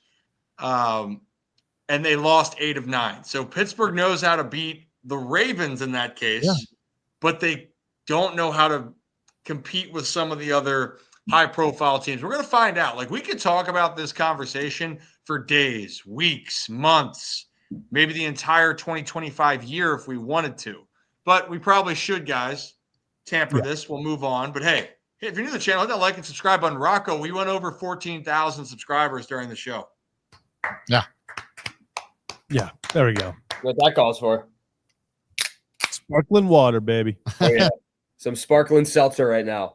Hey, and Brad, do you mind for our housekeeping just remind people of what they could do, what it means for the channel to subscriptions and how they could join in other ways? Yeah, you can actually be a channel member if you hit the join button next to subscribe. There's 2 options there for you. You could be one of Rip's good kids, or you could be a part of the Holy Shirts and Pants Club, get exclusive content from that man over there on my left, and then you can also get all kinds of other good incentives and what have you from us, as well as part of being part of the channel membership. So hit that join button next to subscribe. Would love to have you on the show. You can do that as well. Only our channel members are allowed to call in, which is awesome too. It's a lot of fun. We have a lot of regulars now as they are a part of the channel membership. So it's a good time. You also support the channel. We invest everything that we get from those channel memberships back into the show. We upgrade equipment. We do all kinds of other stuff, shenanigans, to bring you more special content. So I would love it if you guys supported us in that way. Yeah. And that, then to piggyback off that, just to bring that point home, we cover things in football, obviously, for the season. We're based out of the Baltimore region, but love to talk about the NFL, but baseball is our backbone. So if you're excited for baseball season in 2025, we have a lot planned for the year. We already have a ton of previous interviews, but we were at the winter meetings in Dallas. We have much more coverage coming for this year, so make sure you stay tuned. It should be a phenomenal 2025. But again, our community, we have a great Discord if you want to talk sports and just get to know the other people that have helped grow us into what we're thinking is just the beginning of something great. So make sure, if you're interested, the Discord link is in the chat as well. And we're excited about 2025. We've only been doing this for 15 months consistently, and we have a lot more in store. So hit that like and subscribe button. We appreciate you guys. And if you look at the studio where Brad is right now, if you saw it from our first episodes, I inquire you guys to go back and watch one of our first episodes and see what your guys' contributions have been to help us continue to upgrade our studio here. So we appreciate you guys tremendously. Absolutely. Much different than the start. Much different. The Discord's so fun too, because like you can talk so much shit to everyone in that chat. It's just like a great group of people. And that's free. Yeah. And it's free Discord. It's free shit talking for everyone. And it's so fun. You coming after a win, you talk some shit. You coming after a loss, you talk some shit. It's a great time all around. Oh, yeah. Cannot wait for all that. Hey, Brad, should we open up some lines? We can talk about a little Orioles wish list, but then open up the lines for the last bit of the show. Yeah, we can do that. Also wanted to take just a quick break from sports to talk about everybody's Christmas. And I thought that this was a great poll to put out for the show. Perfect. As far as when does the Christmas tree come down? Oh, that's great. My options here are the day after. So you just wrapping Christmas up today. Once it's done, it's done. A week after, when it's brown, if you have a live tree, or it just never comes down ever. So far, 61% of you say a week. Yeah. My family, they're not superstitious, just a little stitious. I always said it was bad luck to have 2 trees in the same year. So it always comes down before New Year's. That's smart. I'd never thought of it that way, Brad. That's genius. So that's what my family used to do all the time. It's still kind of a thing. But what about you guys? Whew. I'm going to say I think for my family, it's more, I don't say it's a set time. I'm going to give it's like that week after New Year's. Like we give it that get to New Year's, you're still kind of in that, like we are in that week right now where nothing feels real. Fair. Like it doesn't really feel like anything. We are in that weird, like you're not at New Year's yet. You just had Christmas. Like everyone is still in this, hey, we're in the holidays. I'll get stuff done later thing. Yeah. I think you give it till like that week after, sometime in that week after New Year's is when I feel like we take it down. I mean, that's my parents when they do, because I know we're going to take it. Ariana and I'll take it down probably first or the second, but I think in my house, like in my household, because I'm staying at my parents right now, they would keep it up for until the 10th sometimes. So let me, Rip, you give your answer. Let me figure this out. I'll slide out. Yeah, go do some homework. Go do some. So honestly, I was thinking about this. A live tree, that puppy's got to go down within a week. And coming from experience where I did not do that, Did you catch a tree? What? Oh, dude. So we'll take a trip back down memory lane for your guy here. Off-season 2016 off-season, going into 2017. Jamie and I are living up in Boston at the time. I was training up there. She was taking some courses, getting ready for PA school. And we had to go home then for the holiday, but we left our tree up, right? And so long story short, the tree didn't come down until almost February by the time for that. And when I was going to do that, I am thankful that nothing caught on fire, but the leaves or the pines were bristling, and there was shit everywhere. And so then I had to lug this thing out of the apartment, and there is just pine needles all over the place throughout the whole apartment building. And ended up putting it into this trash chute. And I'm like, you know what? I wonder if anyone's going to notice where this mess came from. But then someone came up and was like, hey, are you the one? Did you just move something out? And I go, I'm just getting ready for finishing up the holidays. And they're like, oh, I can see. And then I realized, I'm like, oh, shit, the entire line runs to our door. Yeah. It was me. And I felt so bad. I tried to vacuum the outside. And I couldn't do it. But apparently it's a huge fire hazard too. So yes. And Jamie wants me to emphasize she was not a part of that process. This was a Ryan problem, not a Jamie problem. Makes sense. Jamie's yelling. If you guys can hear her, she's yelling saying, Ryan, take down the tree earlier, which she might have told me to do. Mm-hmm. I actually just, before we get to you, Rocco, I didn't. My mother just texted me, said after January, I guess the Kings come. So after King's holiday, I think it's January 6th. So after January 6th is when we put it away. So, official from the source. Hey, I will say last thing before Rock, if you were doing an artificial tree, then hey, you can do whatever you want. That thing wants to stay up for a few months, by all means. Yeah, I kind of like what Brandon put. Just leave up a fake tree and just decorate based on the holiday. You have a Halloween tree? Yeah, why not? Just a bunch of red, white, and blue. Just make it the tree. I kind of like that. I mean, yeah. Rock, what was your homework? What did you find out? They both yelled at me and said before New Year's. So I think we'll be coming down. But we used to get a real tree. We used to go to it was like the Christmas tradition, go with my family's friends to the Christmas tree farm and cut it down ourselves. But I think they've since turned to the dark side, like I have as well. And they're now doing the artificial trees. So, but the goated pine trees will never be forgotten. It was awesome. Getting the sap all over your hands and just it is what it is, but good times. Sticky hands for Rocco. It's Oh, I knew you were going to go there. I knew once the word sap came out of my mouth, you were going to say something stupid. No, I mean, it's just the truth. Why are you taking it any other way? It's sap. It can be a little bit sticky. Just saying. But you're a good kid there, Rock. I got to figure out when we're taking this we have the artificial tree in the house right here, trying to figure out when we're taking that puppy down, So we'll see. But hey, you're new to the channel, hit that like and subscribe button. Brad, that was a fantastic poll. I know a lot of people have been missing those polls. Sometimes when I have a good question, I got to ask people. You got to. Haven't had too many. Just haven't had too many. You got to. Well, I'll be bringing them. Yeah. So should we open up the call lines and I can at least do a quick Orioles possible Yeah, I think do that as we open them up. Okay. So I think one thing as we kind of close out the show, we've talked a lot of football. Obviously, baseball season is right around the corner for everyone. A lot of free agent moves were happening right before the holidays. Some would say that they were Christmas presents for teams, but one of those teams was not Baltimore. Not a lot of moves, really nothing around this holiday season outside of Tomoyuki Sagano signing with the Orioles. But guys, it makes you kind of wonder. When are we going to see a move? And maybe there's a little Ryan's wish list or kind of what expect list. And I think that there is one move that I think that we're going to see. I do think that the Orioles are going to make one more signing and maybe one more trade.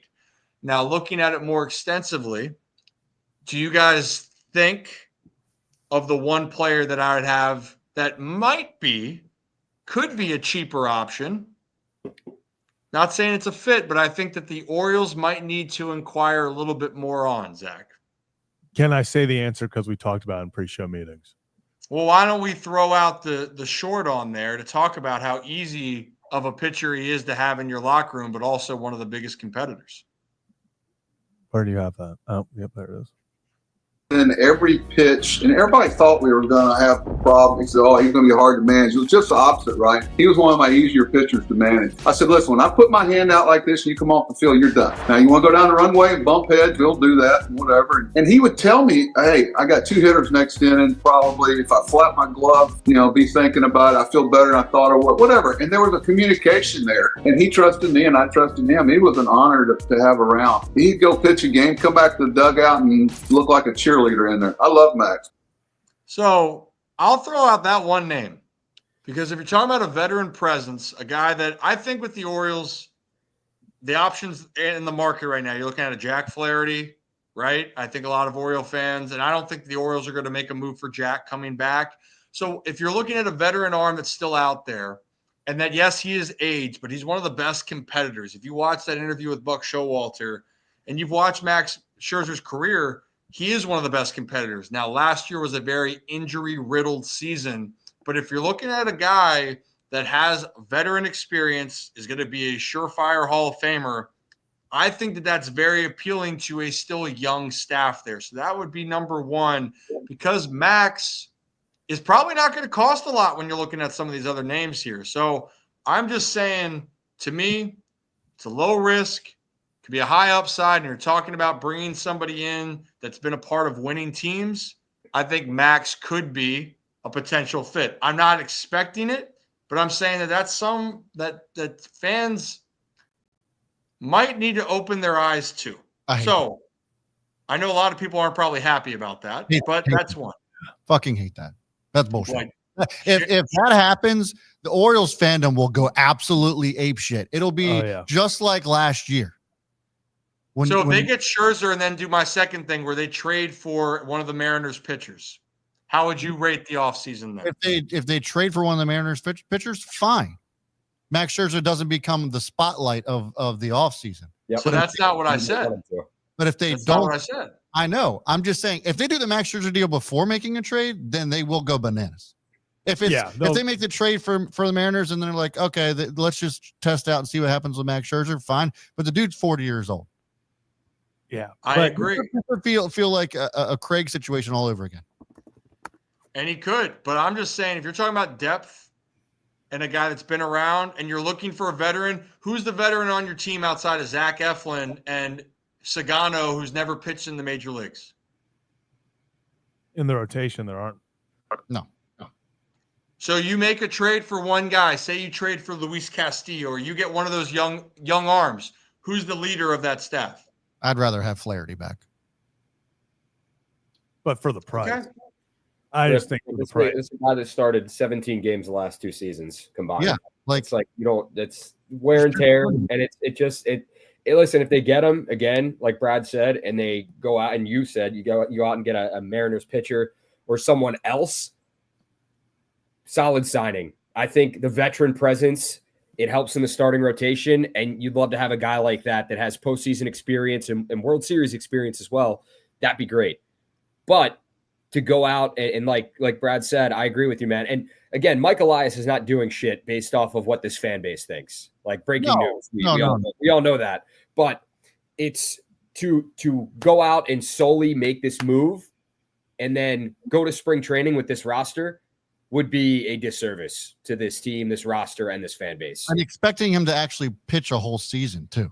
So my thing was, I said, wait, there's a plural list here. So I can already tell how you guys, the reaction after one thing, that is how I know the fan base will react to being what the hell. And I would be shocked then if that's what you go into spring training where you get one of these older veteran guys, then yes, you have a right to go, well, damn, why didn't we go get somebody else? But my wish list would be get a veteran that's been around and the one thing with Scherzer that's held that the only thing right now, Rocco, you said 17 starts in the last 2 years, right? Is that injuries? No doubt. Yep. So has it been his production or has it just been the injuries? Because there's a difference with him and Craig Kimbrell. Craig, I can understand where he had moments, but then Craig, you could tell he just ran out of gas. And that was an unfortunate circumstance. But with Scherzer, I think he has something left in the tank. But sorry, Rip. 17. It was 17 games with Texas combined the last 2 seasons. So he only started 9 last year because of injury. Yeah, the Mets before, so that's on me. And he pitched 7 and So 22. he had a sub-4 ERA last year with Texas and 9 starts. Coming back later, he has his worst ERA in the last 8 seasons. I'm sorry, his worst ERA in his career since 2011 was a 4.01. So I'm saying add a piece like that, and my wish listing and is what I hope is Baltimore goes and gets one of the controlled options from Seattle, and you pair that with your group while you get Kyle Bradish back later in the season and some of your other starters. I think that this Orioles rotation would then have leadership from a veteran standpoint, and then also would add another piece that you're going to have for years to come while Grayson Rodriguez can continue to ascend to being a top-of-the-line starter. And then Kyle Bradish, if he's healthy and he's feeling good, Kyle Bradish will be in the Cy Young consideration. So is that an okay plan? I think if you make a trade and then Max Scherzer is your veteran that you bring in, I think it's a great plan. It's got to be. I agree with Brad and the fact that it can't be the move for it. No, it can't be the move. Yeah, because there is risk and stuff. But I think if you're going for Scherzer as, hey, we like our rotation, we want to bring a veteran guy in to see how he does, to see what he does, and kind of be that voice of reason of been there, done that. I think it's a perfect move. I think especially for these young guys. I mean, and Buck talked about it. Max Scherzer is one of the biggest cheerleaders a baseball team could ever have. He is, as Buck talked about extensively in the full interview. He's like, if he's not pitching, Max Scherzer is the first person on the bench that is standing up, locked in the game. He is cheering on every pitch. He is helping everyone when they need to. He is just the ideal teammate. He's psychotic on the mound, but I mean, all the greats are. It's just, I think it would be a great fit. I think the one thing that the Orioles lack, Zach, didn't mean to cut you off. What they lack is you need some sort of backbone leader in there that understands. Yeah. That was one thing that was missing. I love James McCann, but if we're looking at a standpoint of guys that have gone on to win at the highest level and guys that command and have that presence, I think Scherzer brings more of that feel. If you're not going to if Corbin Burns comes back and you sign him to the big deal, which then everything else doesn't matter. Yeah. But I don't think Corbin's signing that deal.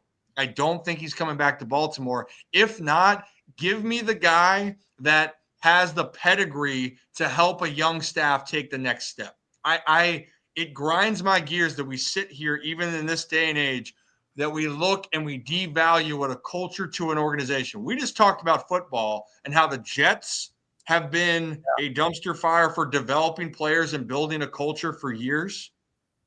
It matters building and bringing people in to create something for the future. And the Orioles are on the cusp of that. And they got to be very strategical with who they bring in to help that. And if they don't get Corbin Burns, go make a trade for Castillo, and you bring in a guy like Max Scherzer. I guarantee you're going to see the other pitchers and the young players on the Orioles continue to up their game. And I think that the Orioles are going to be front runners again to win the AL East. Yeah. And real fast, I do want to bring up, because we've talked about this slightly before. The longer Corbin goes without a contract, the more I think the Orioles' chances go up. I agree. I don't think it's exponentially. No. I think it creeps up towards more the like 10% range. I mean, it really, we've talked about before. I think the only way he comes back is if he decides to officially opt for, hey, I want 3 years high AAV. Give me 3 years. I think the Orioles would be willing to do that. But if he's going to get the long-term contract, it's not going to be in Baltimore. And I hate that. I do. I hate that. I do too. It seems like right now it's the sad reality of things that this is becoming more and more of a reality. But yeah, we'll see. We don't, again, anything can happen. This offseason's crazy, and crazier things have happened before. So Yep. I know nobody wants to admit this, but Jack Flaherty would be a good signing. I don't see him coming back out east at all. Like, first of all, I don't see him coming back to Baltimore and them even opening that door. And he's a West Coast guy. I see him signing with, like, maybe not the Dodgers again, but like maybe the Giants. The Giants seem like the perfect fit for Jack Flaherty. Staying on the West Coast, Cali guy out in California, and pairing him up with Webb, correct? Like, who else is there starting pitching wise in sign court? Like, that would be yeah, exactly. So like I could see him being a solid fit there. West Coast again. And like we talked about it before, the West Coast guys, sometimes they get out there, they enjoy the vibes, they enjoy the city life, and they don't want to come back east. So I just don't think that would be a great fit for the Orioles to bring Flaherty back there. Talent aside, it didn't work out the first, that second half of the season. I don't see it working out again. Flaherty's a great pitcher. I think he's an underrated pitcher. And he's a guy that could have some of the best years ahead of him. The one thing is going to be, is it going to fit back to Baltimore, Brad? That's the only thing. But you're right. Like, numbers-wise, he would fit. But I don't think he's going to end up back in Baltimore. We'll see. He's a West Coast guy. And the next domino is going to be Corbin Burns. But it should be very interesting to see what it's going to be. But don't sleep on veteran leadership. I'm telling you, that I think that a guy with high pedigree is something that the Orioles need. And that's something we're going to figure out here soon enough, guys. Spring training only 2 months away. Less than 2 months away. Wow. How about that? Less than that, yeah. How about that? So, new to the channel, hit that like and subscribe button. Ryan Ripken Show. We talk football, baseball on Mondays and Thursdays at 3 p.m. Eastern time, and when the Ravens are playing pregame shows. Brad, we open up the lines here. We got about 20 minutes. Yeah, we only have one person. Oh, we do? Well, let's do it. We already got it? Oh, I know who it is. Yeah. Damn it. The more you know, with our friend Arkansas Joe. Yo, how we doing? I was great until Rocco just had to go, damn it. Like, he's the one drinking sparkling water and saying, not sparkling water, Joe. We say that as a cover. Sure. No, Rocco says that as a cover because apparently we're not allowed to drink on YouTube, which I don't know who made up that rule. I thought it was a YouTube rule, Brad. No, it's not our YouTube rule. That's it. You just made that up. Oh, well, I'm drinking a Cape May Brewing, Cape May IPA. It's fantastic right now. Now we just got demonetized. Thanks. Way to go. We literally have alcohol as a sponsor on the show. Yeah, that's we true. Make yeah. Rushes. How dumb can I be? Don't answer that. Go ahead, Joe. Yeah, James. Yeah, go ahead. This guy just said Flaherty is a West Coast guy when he signed in Detroit last year. So, I mean, that makes no damn sense. Yes, he got credit for the West Coast, Joe, but he played most of his career in St. Louis and Detroit, which is not on the West Coast, last I checked. But where was he born, Joe? Mr. Arkansas Facts. Do you have any California facts for me? Because I'd like to know. It's expensive. Hey, Joe, you're exactly right. It is expensive. I think Detroit was a perfect landing spot for him for expectations. He was a guy that a lot of teams weren't high on. I think Jack would go anywhere.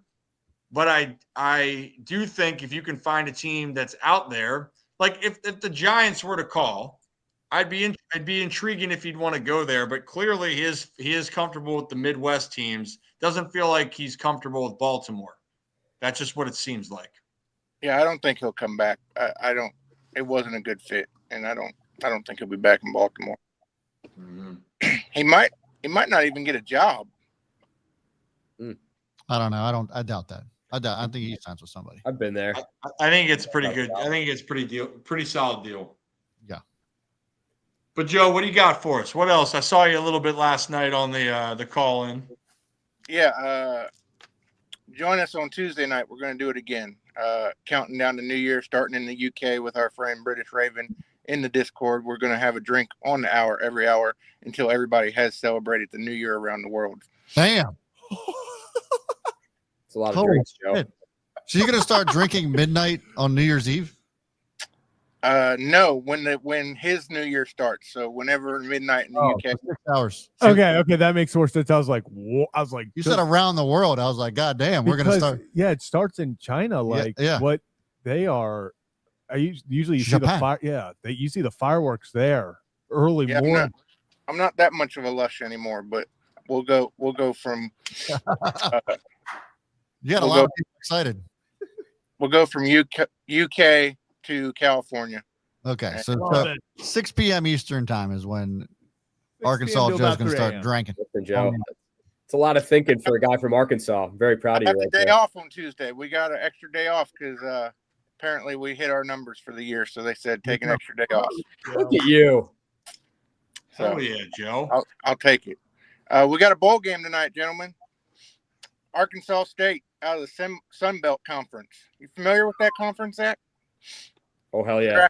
They're actually playing bowl game. They're actually playing their bowl game. Oh, okay, Joe. That was, I had to do it. I'm sorry. Or in a rebuild. Where's Arkansas's team? They're all in the portal too, Joe. You say we're both here. This is why we have an Arkansas State fact today, Zach.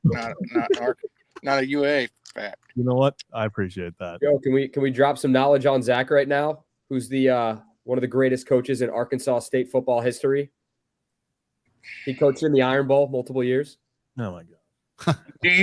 Are you saying Gus? Oh yeah, Gus was great. 1 year at Arkansas State, and yep. I mean, that's why he's the greatest. Okay, sure. I'm just kidding. I just love Gus, man. Gus is a good dude. We love Gus in Arkansas. Yeah. And they had a great season under him. That's why he left after 1 year. Actually, they had that same deal for a few years where it was one and done with coaches because they kept having good seasons. So did Butch Jones coach there too? He is the current coach. He's the current coach. How about that? Yeah. Yes, he is the current coach. And they play Bowling Green tonight. They have won 12 conference titles. The last one was in 2016. Been in 11 bowl games, 4-7 in those bowl games, and won one national title in 1970. The name Red Wolves was established in 2008 after they had to change from the Indians.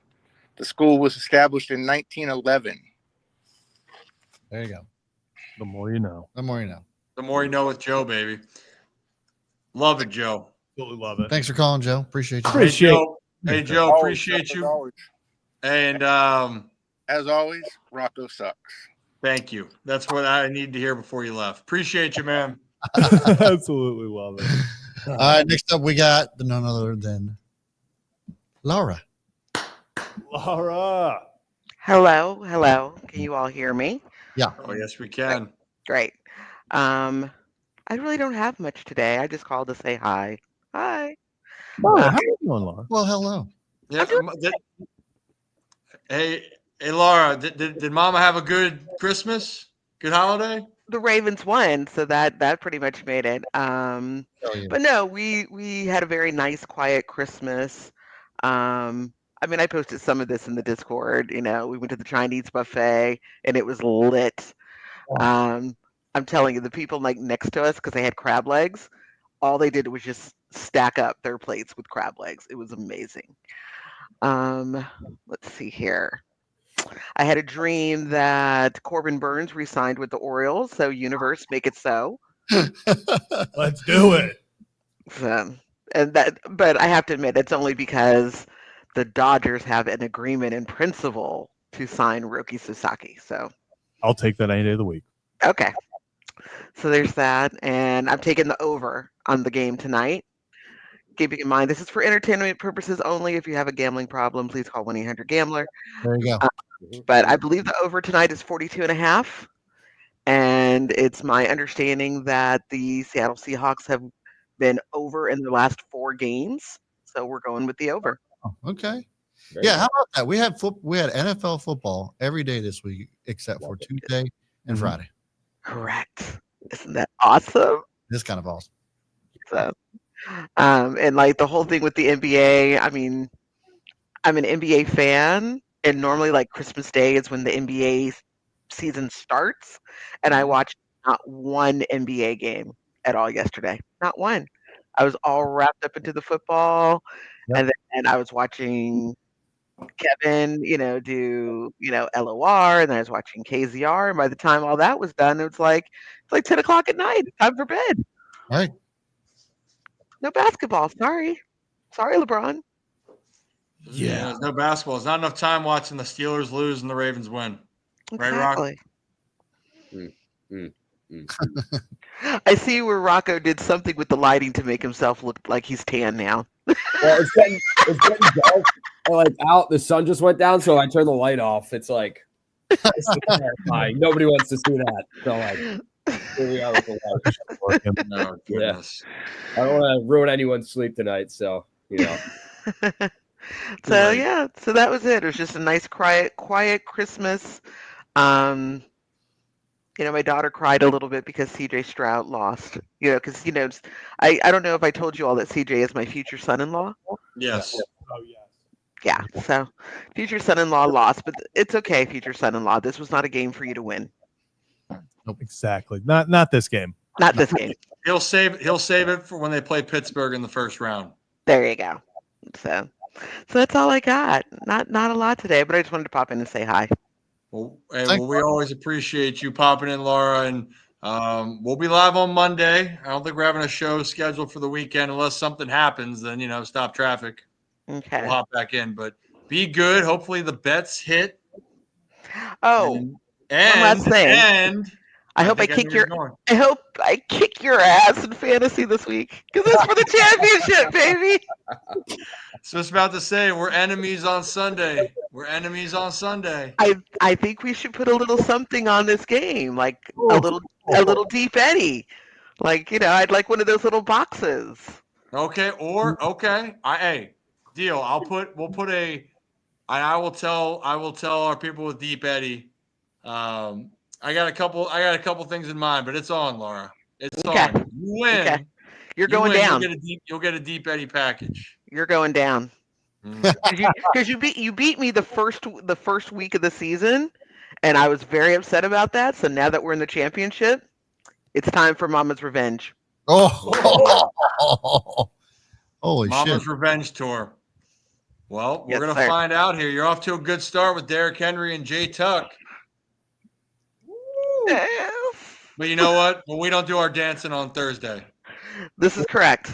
And we don't count our MVPs until the end of the season. That's right. Although it's pretty close to be Lamar. I mean, I posted all the evidence for why it should be Lamar in the Discord. So go check that out. Boom. Perfect. Well, hey, Laura, appreciate you. We're friends today, enemies on Sunday, but be good. Happy holidays, and we'll talk to you soon. Merry Christmas, and please come join us in the Discord on New Year's Eve. If you guys aren't already doing stuff with your respective girlfriends, wives, etc., please come join us while we party it up. Party it up. Hey, you guys crush it. Appreciate you, Laura. Thanks, Laura. Oh, why did you default to that? Really not. Oh man, it's great. Yeah, we got the big matchup in the Holy Shirts and Pants Fantasy League. Laura and I, it's toe-to-toe for the championship. That's hopefully not the case. What's the projections? Who's projected to win? Right now, she's projected 145. I'm projected 130. And actually, Adit was the highest seed, and he got upset last round. So, yep. I feel like you never want to be the number 1 overall seed heading into the fantasy football playoffs. It's just I never liked that. It's bad luck. Yep, it is. I in my big money at home, that's what happened. I was not the number 1 seed. I upset the number 1 seed, and he was very upset with me. I scored the second most points in my league and didn't make the playoffs. Oh, last year that happened to me. I scored the most points and missed. Yeah, like how the fuck? I lost last season it was my biggest money league. I lost 4 games by less than 2 points, and all of them I was winning at the 2-minute warning of the Monday Night Football game. Yeah, I was like playing everybody who just so happened to have their best week against me. It's unreal. Crazy. Yeah, that's kind of how it was for me, Brad.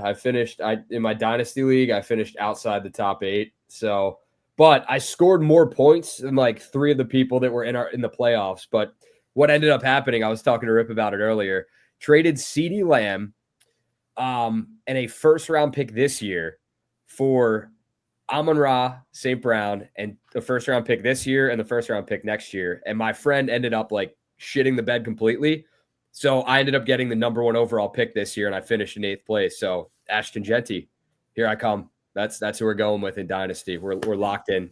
And don't you ever disgrace Boise State again. I love Boise State, buddy. I've been cheering for Boise State since before you were even born.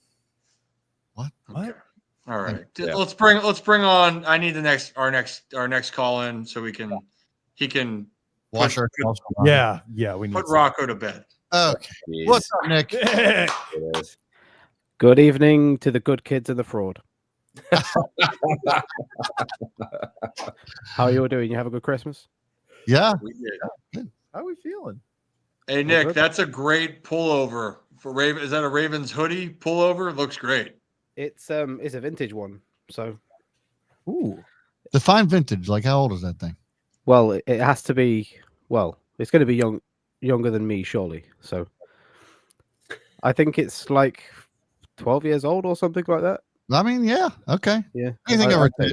I would say vintage. that qualifies. I would say so. I agree. Hey, so Nick, what's on your mind, man? I got to see you briefly last night for Christmas. Merry Christmas again, but floor is yours. What do you want to say? You know, I just want to say that we actually saw the Baltimore Ravens play a perfect game. Yeah, we did. On all We've sides. been asking for this for years. Yeah. You know, We're it's interesting that you bring that up, Nick, because we actually haven't talked about the defense all show long, and the defense looked absolutely incredible. We didn't bring up the fact that or the stop on 4th and goal, which honestly was probably Darius Washington. My God, one of the second best plays of the game. I think was that it wasn't just our Darius. Like our Darius made the initial stop, and then Tre'Davious comes in and just shoves Joe Mixon out of bounds. Like that whole sequence was absolutely incredible. And then of course you have Zach Orr nearly killing him. You know what? I rate that from Zach Orr. He had no regard for his own well-being, considering what made him retire from the game, and he just comes in and goes, He's just trying to end his career again. Well, I love the point that like when it happened live, immediately Twitter was like, "What coach just went flipping over our Darius Washington?" Yeah, and then immediately, like after a few minutes, we were like, "I think that was Zach Orr." Do we have it? It was too short to upload. Let me pull it. But also, Nick, kind of your point. Past 2 games, the Ravens have committed 5 penalties combined. And how many of those penalties were actual legit penalties? Both those pass interferences, I'm going to call, should not have been called. Gene's territory said that. Yeah, that so it could be 3. Yeah, it could. So when you talk, we've talked about things we've been asking for all year. It was please play a clean game. Yep. You know, don't stop shooting yourself in the foot. You know, with these, and it started to happen. You see the safety, and then all of a sudden the big 4th down pass interference, and you're sitting there going, "Oh gosh, like are we about to just let them back in here? 8-point game to tie it." Or Darius Washington and the guys, massive play there, absolutely massive play. You keep saying Darius Washington. That's like for a guy to step up the last 2 weeks, like he's done in the 2 of like the biggest moments of the game. Well, you look at the plays that he made, and they were two of the biggest moments of the game, with forcing the fumble on Russell Wilson. Pains me to say that. And then the play he made at 4th and goal, big stop there on Joe Mixon. Big this body. guy to come in and doing what he's doing for a safety that is making $70 million and basically sitting the bench right now. Talk about an unsung hero this season. He's done everything right. He's waited for his opportunity and he's making the most of it. So our Darius Washington, he deserves all the props in the world right now for just playing out of his mind. I mean, he's been a dog. If you watched our Darius Washington play in college, it was the biggest mystery of all time to this day was how he went undrafted. He was supposed to be a 3rd-round pick, went undrafted, goes to the Ravens, and the rest is history. Talk about a guy that's earned every bit of the playing time he's gotten. Oh, yeah. Yep. Absolutely. But I've always said, players just have to have the right conditions to make the most of it. Yeah. And that's what's happened with our Darius, I mean, Marcus Williams, he just fell off a cliff. He was playing well with one hand last year. Mm-hmm. And then this year, he forgot how to play football. So it's unfortunate. Yeah, we're watching a video recently. Tom Brady was talking, one of his speeches that he's done in his post career, and they were talking about essentially the paraphrasing. What he was saying is, you have to be prepared when your moment and opportunity is presented to you. You don't know when it could be, and you don't know if you're going to get it again. And I really love that because our Darius Washington is a great example of that. An opportunity presented himself. He had a different path to get to where it was, probably not the role he was expecting to be in. And now he was ready for the challenge and has really helped elevate this Baltimore Ravens defense along with other key factors. But he has really found his home and his spot because he was ready when the opportunity presented itself. So it's been really a great story to watch about perseverance. And also, if you're a Ravens fan, it's phenomenal to see his impact, and in back-to-back weeks making impact plays that really shifted the momentum for Baltimore in their favor. It's been phenomenal to watch. Yeah, I mean, there's one thing to say for the journey, but then there's actually remaining in position once you finish your journey. Mm-hmm. Yeah. And, he's been dependable, like you said. So, yeah, to it carrying on. It's not just one play here and there. It's since he's gotten consistent playing time. I haven't found myself saying, okay, our Darius has to be there, or okay, you got to do this. Most of the time where he's involved, you're like, okay, that was a good play, or nothing much you could do there. Stuff like that, where he does feel comfortable in that role. You see the confidence every single week is skyrocketing right now. And that goes for everyone on the defense. The defense is playing with a swagger and a confidence right now that we saw last year when they were putting up the Triple Crown numbers, when they were leading the NFL in every stat. I think they're the best team against the pass since week 10, I believe. Yep. So what a turnaround. Give Zach Orr flowers, give our Darius Washington, Kyle Hamilton, all them. This team has turned it around genuinely defensively. It's been one of the best turnarounds in all football, and it's not being talked about enough. Absolutely. They did what they needed to do to get the communication right on all levels. Yeah. That can't be overlooked. I feel like we haven't seen a colossal communication mistake in a while. So it was, you can live with if the other team makes a play on you. Right. You live with that. They're NFL players too. They're top athletes as well. They're going to make plays. It's when it was like, and no one's within 30 yards of him. And you're like, well, that could have been, handled differently. There's the play readiness too, It's if you look at the defense before the snap, they're ready. Yep. Whereas before they'd be running around like headless chickens or like Rocco on Christmas Day. Oh my God.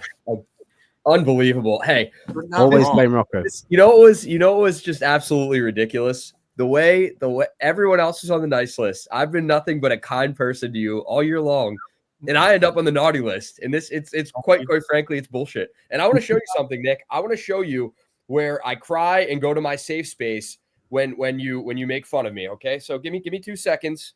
Where is he about to? See, now this is really concerning. He's about to go back to the basement where he should be. Also, this is the exact reason why, even though Rocco did nothing to Nick, why he's on the list. Yeah, like exactly. This is where I cry when when you make fun of me and you put me on the naughty list in my Steelers sanctuary. So I just want you to know what I have going on right now, where I bawl my eyes out and what I have to do when I get put on the naughty list. So here it is. I just, read it and weep. I just want to show you. I hate that that's a sick sign. If the shrine helps you get through it, then I'm going to carry on doing it, so you will eventually go blind from the neon. That's fair. That's fair. Listen, I wouldn't have it any other way, buddy. That's why you're the man. Unfortunately, you are behind enemy lines, so you are going to receive this. I love it. I love how Nick's tone is always just like, that's Always just is. emotionless. Like, I don't give a shit. You're still a piece of shit to me. What are you going to do to me? I'm across the pond. Yeah, what are you going to do? And also to close us out, Rocco, if you didn't see this marvelous tweet from Nick,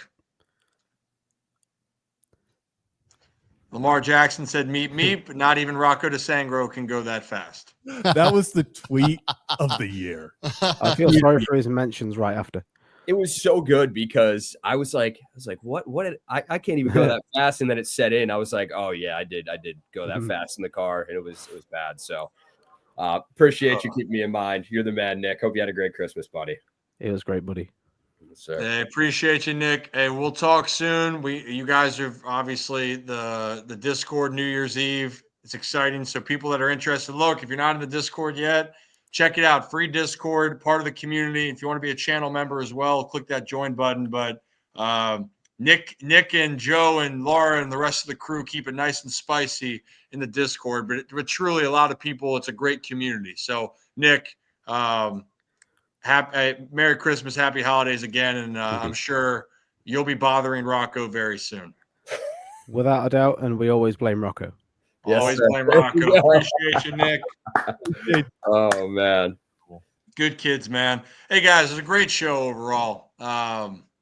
Good reflection period. We'll have our kind of like year in review on Monday, I think. It'll be our last show before the new year. So that'll be great to kind of to tune that in. Highlight reel for Monday. That would be incredible. My goodness. There's so many things with Nick and Rocco and Kevin and you. There's a lot. You might have to add the sap to Rocco's highlight reel. Oh my God. That was the comments in there after you said that. I think they called me Sticky Hands Rocco or something along. It was completely out of pocket. Completely out of pocket. Yeah.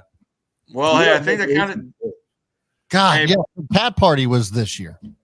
Gosh, that was the cat party. The cat party. Yeah. Oh,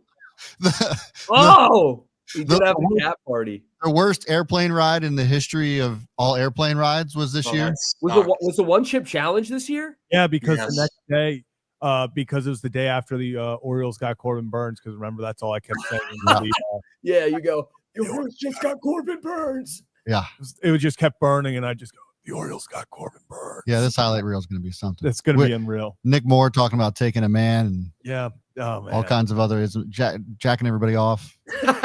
That was single-handedly the greatest moment of this show when Nick said that. Yeah, man, and then he was let's like, just jack him off. And he's like, "What?" He's like, "What did he say?" We're like, buddy, we're live here. Well, no, he also goes, "Oh no, you said it, Ryan." I'm like, I didn't say anything. Talking about, dude. Beat him off. That's what he said. Let's beat him off. Oh my God. Where did Fat O's fan? I'm trying to think. Where did we miss? 8 months. Wow, I did not even see it. Appreciate you, Fat O's. Oh, appreciate you. 8 months. That's crazy that the memberships are getting that high. I know. Yeah. Like literally, I feel like we just were at the point where we're like, oh shit, someone just got to 2 months. Like that was our big, wow, we've had this. 8 months is crazy. Yeah. Yeah. And he thought we forgot about him too. Did you see Never in here? Hold on. I'm gonna bring it up. There you go. Yeah, when we saw them looked back for it, Rocco. Yeah. You know what, Zach? You know what I was thinking too? I mean, the 6 hours of NFL draft coverage, the AI things, the AI animated images of the O's are fine. That's nightmare fuel. Oh, Matt fan. Those I forgot. I don't need those. We don't need those back. No. Once again, love the Orioles. Everything. Nothing would be funnier than a Orioles lose opening day 0-1 and Rip tweets out the O's are fine. Like that would. Zach. It's that, or if the Orioles only get Scherzer heading into spring training, and Rip goes, "Oh, great signing for the O's. The O's are fine." It's like this fan base would implode, and just like Ryan would be public enemy number one, even though he already is. Yeah, he definitely is. So yeah, the team doesn't make a move, and the team loses, and I'm the asshole. So look at Cube. Pop that up. Cube's also 8 months. There's quite a few people.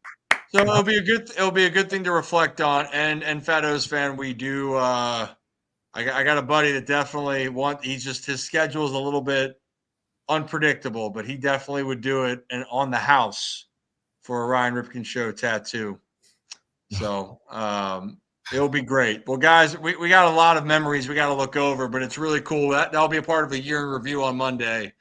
It's been really cool to look back on what we've done in a really short amount of time. So I think that's it for the show. So if you're new to the channel, hit that like and subscribe button.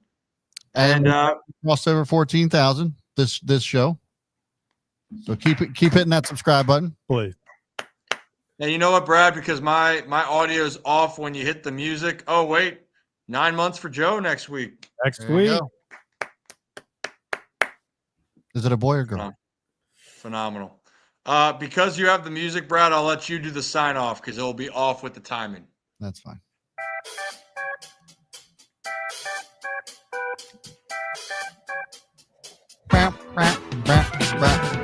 Well, thank you for joining today's show. We certainly appreciate it. We talked all kinds of shit. Lamar Jackson's the MVP. The O's are fine. And you guys have yourself a great weekend. Take care. Hit that like and subscribe button. And thanks for joining the Ryan Ripken Show.